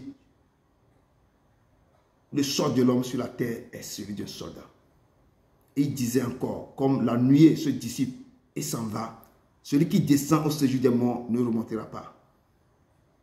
Et Job, je dis, il a maudit le jour de sa naissance. Dans Job 3, verset 1 à 7, si vous lisez, dans Job 3, verset 1 à 6, vous allez voir comment il a maudit le jour. Beaucoup d'hommes sur la terre ont maudit le jour. C'était les gens qui souffrent dans leur famille, dans la maison, dans les villages. C'était monsieur suicide de pourquoi je suis sur la terre. Pourquoi ma souffrance, comme je dis, Jérémie a crié, pourquoi ma souffrance est douloureuse. Ma plaie ne se cicatrise plus. Les gens posent la question. Mais je dis, les gens ne sont pas retournés en arrière pour voir qu'est-ce qui s'est passé. Qu'est-ce que les parents ont fait? Quelles sont les lois qui sont établies, les réclamations? Qu'est-ce que moi-même j'ai fait? Dans quoi je nage tous les jours? Est-ce que je suis sorti dans mes péchés? Est-ce que j'ai pu traiter l'affaire avec les choses que mes parents ont déjà semées? Et la Bible dit dans 2 Samuel 12, verset 22-23, que lorsque l'enfant vivait encore, je jeûnais, je pleurais. Ça, c'est quand David a commis des erreurs. Et la mère de Salomon, Bathsheba, est enceinte. Dieu a donné sentence que l'enfant mourra. L'enfant là, quand l'enfant va être né mort. Et c'est ça le signe que je te châtie. Et David a jeûné beaucoup de jours. Prié à Dieu. Mais ce que Dieu a déclaré, Dieu a déjà déclaré. Et la parole de Dieu dit que lorsque l'enfant vivait encore, je jeûnais, je pleurais, car je disais, qui sait si l'Éternel n'aura pas pitié de moi, si l'enfant ne vivra pas. Maintenant qu'il est mort, pourquoi jeûnerais-je? Puisque l'enfant ne reviendra pas vers moi. J'irai vers lui, moi, mais il ne reviendra pas vers moi. Donc, c'est un péché qui sont des péchés terribles. Des fois, Dieu, quand il prend une décision, il ne revient pas plus. Tu peux jeûner, fatigué. Parce que là, lui-même, il a commis quoi? Un meurtre. Beaucoup de choses qu'il a fait qui n'est pas bon. Donc, celui qui descend au séjour des morts ne remontera pas. Il ne reviendra plus dans sa maison. Et le lieu qu'il habitait ne le connaîtra plus. Donc, je dis, nous devons nous préparer. Par le jour qu'on va nous appeler. Quand le jour est passé, tu n'es pas retourné pour dire à l'autre personne qu'il faut prier, il faut chercher la face de Dieu. Souviens-toi de ton Créateur pendant le jour de ta jeunesse, avant que les jours sombres n'arrivent. Vous devez vous souvenir. C'est ce que nous faisons maintenant là. C'est là qui va nous accompagner. Mais nous devons le faire aussi avec cœur. Nous devons se donner à ce Dieu. Et le faire avec un cœur sincère. Pour que le jour, Jésus, nous ne sommes que des souffles sur la terre. Personne ne va se grossir avec que moi c'est moi. Ça ne veut rien dire. C'est moi. Il faut que... Une fois, j'avais travaillé avec certaines associations que fait l'assurance obsèque. Il fallait voir comment ça se passe. L'homme n'est rien. Je dis rien. Tu attends comme ça, on met la personne. L'assurance que j'ai fait, il faut faire les choses là. Quand tu vois des choses, l'homme n'est rien. Les gens, quand on va l'incinérer, tout ça là, ce sont quoi? Ce sont quoi? Des fumées, des poudres, des poussières. L'homme n'est rien. Donc, nous devons nous donner à ce Dieu que nous ne sommes rien, nous ne sommes que poussière. Et nous devons le chercher tant que nous vivons. Nous devons le chercher, lui donner tout ce que nous pouvons lui donner. Aller devant lui. Je dis surtout dans la repentance. Nous sommes toujours dans le péché. Tous les jours, on pêche. Je le dis tous les jours. Chaque fois quand tu vas chez lui. Parce que si on pêche, le diable t'accuse. Le diable roule tous les jours pour accuser tous les gens qui pêchent. Donc, il faut se confesser tous les jours. Certains disent que pourquoi on va se confesser tous les jours? C'est pourquoi vous mangez tous les jours, vous vous lavez tous les jours, vous faites ceci tous les jours. C'est la même chose. Dans les moments les plus difficiles de votre vie, plaidez vos cas auprès de l'Éternel. Ne baissez pas les bras, persévérez. C'est pourquoi Job nous dit, je ne retiendrai point ma bouche. Je parlerai dans l'angoisse de mon cœur. Je me plaiderai dans l'amertume de mon âme. Plaidez à Dieu. Parlez avec Dieu. Si ça ne va pas, courez vers Dieu, parlez. Parlez à ce Dieu. Et le psalmiste dit, je suis resté muet dans le silence. Je me suis tué, quoique malheureux, et ma douleur n'était pas moins vive. Ne fermez pas la bouche, parlez à Dieu dans les moments difficiles. Mon cœur brûlait au-dedans de moi, un feu intérieur me consumait. Quand le feu vous consume au-dedans de vous, parlez à Dieu. Allez parler, revêtez, rappelez de tous les péchés, les erreurs que vous avez fait et dites ça à Dieu. Et c'est ça que l'Éternel, Job dit, et la parole m'est revenue. Le psalmiste est en train de parler, que la parole est revenue sur ma langue. Éternel, dis-moi, quel est le thème de ma vie? Quelle est la mesure de mes jours? Que je sache combien je suis fragile. Nous sommes tous fragiles. Quand la mort frappe la porte, personne ne peut pas dire que je suis fort. On n'attend plus l'argent fuit. L'argent que tu as, il va fuir. Il est là, mais il ne peut rien faire. Peuple de Dieu, oubliez vos souffrances. Laissez vos tristesses et reprenez vos courage. Et l'Éternel vous dit, fortifiez-vous, prenez courage. Ne vous effrayez pas et ne vous épouvantez pas. Quand l'Éternel vous sortira dans vos douleurs, dans vos problèmes, dans vos tristesses, prenez courage. Tournez vers lui. Car sa miséricorde Dieu a toujours. Retournez vers lui de tout votre cœur. Quand Dieu avait dit à Abraham que le sort sera maudit à cause de toi, c'est à force de peine que tu en tireras ta nourriture tous les jours de ta vie. Et le sort te produira des épines des ronces. Tu mangeras de l'herbe des champs. Cette malédiction est attachée à la peau de l'homme jusqu'à maintenant. Donc pour que l'homme puisse sortir dans cette situation, nous devons vraiment s'attacher à Dieu. C'est pourquoi Job nous dit, mon âme est dégoûtée de la vie. Je donnerai cours à ma plainte. Je parlerai dans l'amertume de mon âme. Je dis à Dieu, ne me condamne pas. Fais-moi savoir pourquoi tu me prends à partie. Vous allez plaider à Dieu. Pourquoi ça m'arrive? Pourquoi ma plaie? Pourquoi ma douleur est si intense? Pourquoi je pleure? Pourquoi ma maison est comme ça? Pourquoi ma vie est comme ça? Pourquoi dans notre famille, là, il y a des gens qui meurent seulement à 35 ans? Pourquoi ça? Pourquoi ça? Pourquoi ça? Qu'est-ce que l'homme pour que tu te souviennes de lui? Le fils de l'homme pour que tu prennes garde à lui. Tu l'as abaissé pour un peu de temps au-dessus des anges. Tu l'as couronné de gloire et de l'honneur. Combien est précieuse ta bonté, ô Dieu, à l'homme de tes ailes. Tes fils de l'homme, les fils de l'homme cherchent un refuge. Nous cherchons un refuge en toi, papa. Tes enfants cherchent un refuge en toi. Car toi seul, tu es l'Éternel. Pourquoi nos plaies sont cicatrisées? Pourquoi les choses se passent avec nous? Vous devez commencer par crier à Dieu. Comme Bartimée a crié vers Jésus et chercher sa face. Il a prié comme il n'a jamais fait dans sa vie. Et Dieu a mis fin à sa situation. Bartimée a crié. Fils de David, aie pitié de moi. Fils de David, vous devez crier quand la douleur est intense dans vos vies. Quand vous savez que vous-même vous nagez dans le péché, vous allez faire tout. Crier à Dieu. Plaider, demander pardon. Repentez vos cœurs vers lui. Bartimée a crié à Dieu. Faites comme Bartimée, mes frères et sœurs. Et Dieu va ouvrir vos yeux. Jabez aussi a crié à Dieu. Dieu a intervenu. Et Jean-Baptiste nous dit, depuis Jean-Baptiste, le royaume des cieux est forcé. Seuls les violents peuvent y entrer. Vous devez faire violence sur vous-même. Si les choses sont dures. Criez comme la femme de juge unique qui a persévéré pour que le juge là lui fait grâce. Ce juge-là ne donne jamais un procès valable. Mais cette femme-là, en train de le tourmenter tous les jours, le juge unique a intervenu. Criez comme Jésus même a crié devant la tombe de Lazare. Il a crié, Lazare sort. Lazare est sorti de la tombe. Criez à votre âme. Que votre âme puisse sortir maintenant dans là où on l'a emprisonné. Il faut crier comme Élisée avait crié. Élisée avait crié, ô Seigneur, où est le Dieu d'Élie? Il a frappé le Jourdain séparé en deux. Il a pris le manteau qu'Élie lui avait laissé. Et le Jourdain s'est séparé en deux. Ils ont crié à l'Éternel. Et l'Éternel a entendu le cri. Quand la tempête s'est enveloppée, leur bateau, ils ont crié à l'Éternel. Et l'Éternel a envoyé une parole pour les faire sortir, pour les délivrer. Zorobabel a crié à Dieu. Où es-tu? Qui es-tu? Grande montagne devant moi. Tu seras aplani. La montagne s'est aplanie. Toutes les montagnes ténébreuses sont aplanies devant Jézabel. Dis à Dieu vos problèmes. Toutes choses, toute montagne, tout problème devant vous seront aplanis. Cette montagne sera aplanie. Ce n'est pas par la force ni la puissance, par mon esprit, dit l'Éternel. Ce n'est pas par la force ni la puissance, par mon esprit, dit l'Éternel. Cette montagne se déplacera. Cette montagne se déplacera. Cette montagne se déplacera. Par mon esprit, dit l'Éternel. Vous devez commencer par briser les liens ancestraux. Commencez par abolir les actes de la mort prématurée dans vos vies. Vous devez abolir et briser l'acte de non-mariage dans vos familles.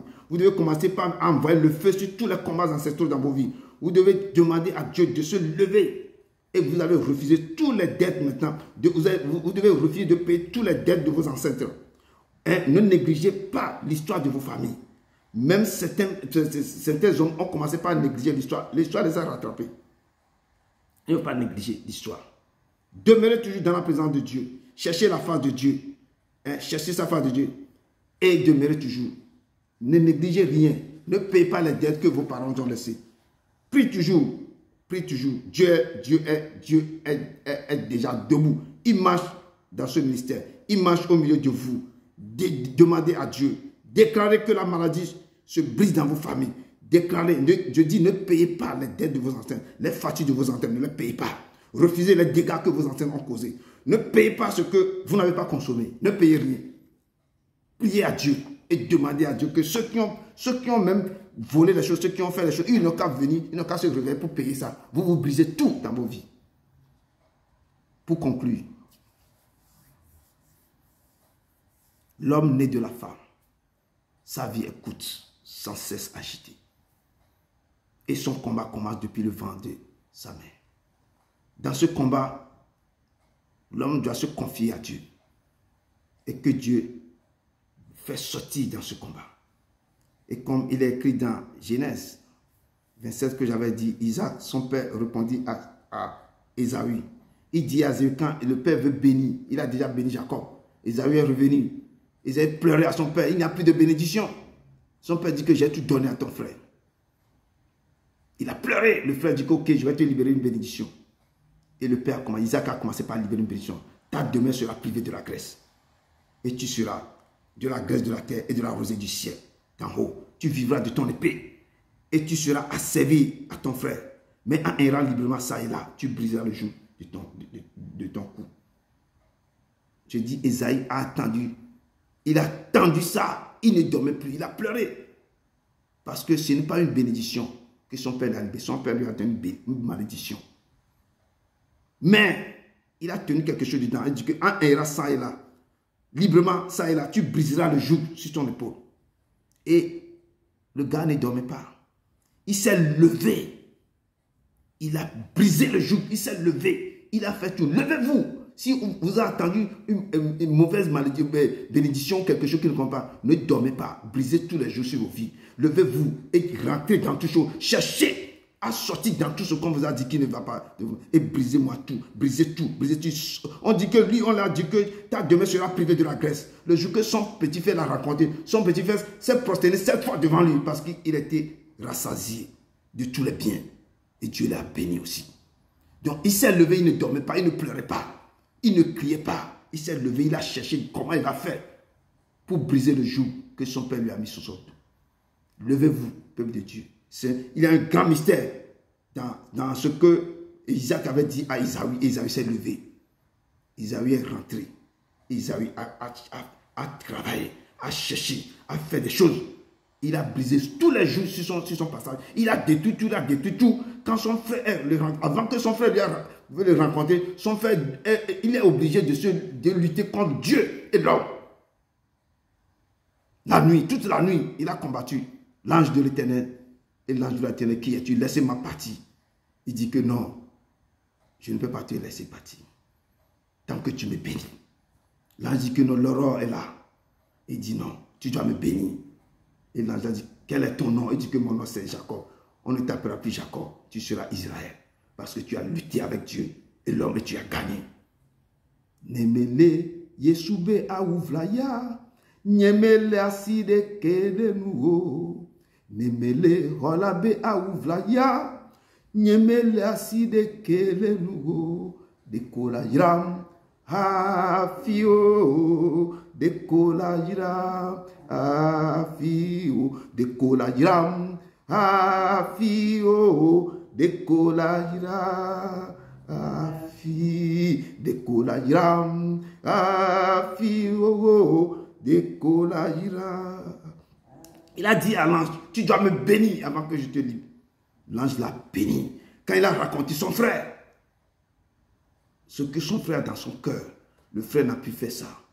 Lui-même, il s'est prosterné 7 fois devant le frère. Le frère était béni. Béni. Levez-vous, ne dormez pas. et dis à Dieu que toujours sur mon peau, sur mon épaule, je vais le briser. Je vais briser toujours sur mon peau. Je vais rentrer dans ma destinée. Aucun ne demande pas maintenant. Mais rentrer et demander à Dieu si vous avez péché. Priez et dis à Dieu de vous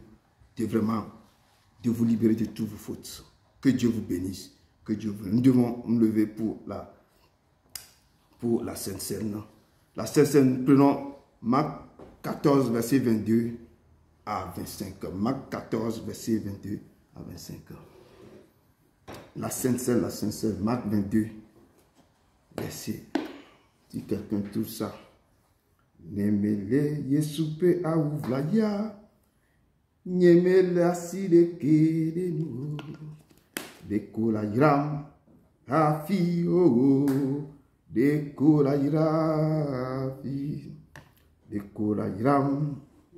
Afi. Dekola iram. Marc 14, verset 22 à 25.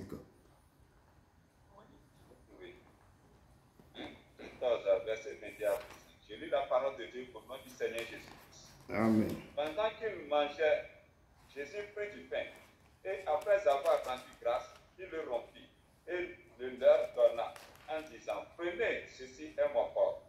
Il prit ensuite une coupe et après avoir rendu grâce, il la leur donna et ils en burent tous. Et il leur dit, ceci est mon sang, le sang de l'alliance qui est répandu pour plusieurs. Je vous le dis en vérité, je ne boirai plus jamais du fruit de la vigne, jusqu'au jour où je le boirai nouveau dans le royaume de Dieu. Parole. Amen. Parole du Seigneur. Merci. Pendant qu'il mangeait, Jésus prit du pain et après avoir rendu grâce,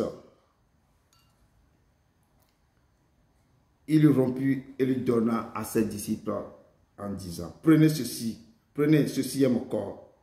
Et ensuite, il prit une coupe et après avoir rendu grâce, il la leur donna et en but tous. Il leur dit, ceci est mon sang, le sang de l'alliance qui est répandu pour plusieurs. Je vous le dis en vérité, je ne boirai plus jamais du fruit de la vigne, jusqu'au jour où je le boirai de nouveau dans le royaume de Dieu. Préparez-vous à prendre ce vin nouveau avec le Père dans son royaume. Il dit que je ne vous boirai plus jamais de vigne jusqu'à ce que je boirai de nouveau dans le royaume de mon Père. Donc je dis toujours que souviens-toi de ton Créateur pendant le jour de ta jeunesse avant que le jour sombre arrive. Nous devons vraiment nous souvenir et nous préparer pour que nous serons aussi les candidats ou l'invité d'honneur pour rester à la table du Père. Et il dit que ceci est mon corps. Je dis son corps.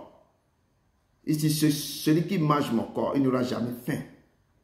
Il dit vous devez manger ce corps. Vous devez le faire ça tous les jours en mémoire de lui. Et nous devons apprendre à manger ce corps.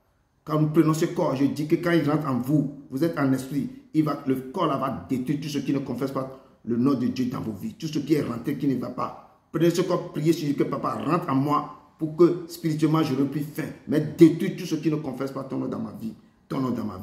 Et que ce sang, le sang qui est la nouvelle alliance de sa vie, que le sang détruit tout dans vos veines. Toute maladie doit quitter.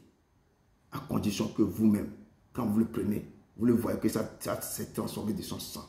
C'est pourquoi, mes bien-aimés, fuyez l'idolâtrie. Je parle comme à des hommes intelligents. Jugez vous-même de ce que je dis. La coupe de bénédiction que nous bénissons cet après-midi n'est-elle pas la communion au sang du Christ? Le pain que nous rompons n'est-elle pas la communion du corps de Christ? C'est ça qu'on dit. Puisqu'il y a un seul pain. Nous qui sommes plusieurs, nous formons un seul corps. Car nous participons tous à un même pain. Celui qui mange ma chair et boit mon sang demeure en moi. Et moi je demeure en lui.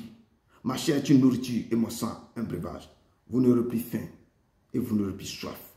Et l'eau vive ne cessera jamais de couler dans vos seins. L'eau vive. Prenez et mangez, prenez et buvez en mémoire de lui. Amen. Prenez, mangez, prenez, buvez.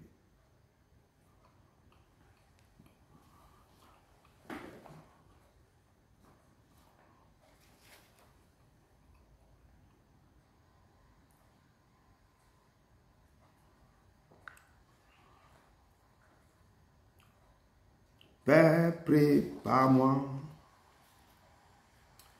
à être un sanctuaire pur et saint, juste et droit, avec gratitude au Père. Je veux en être un saint sanctuaire pour toi. Un saint sanctuaire pour toi.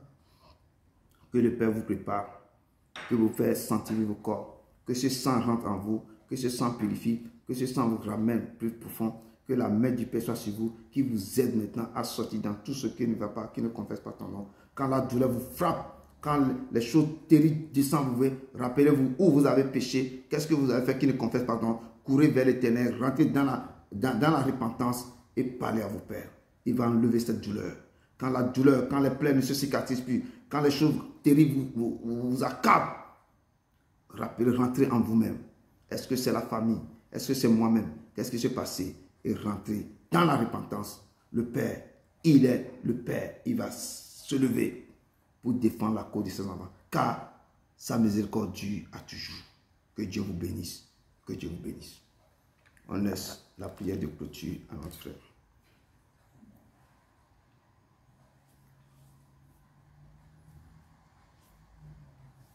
On laisse la prière de clôture à notre frère.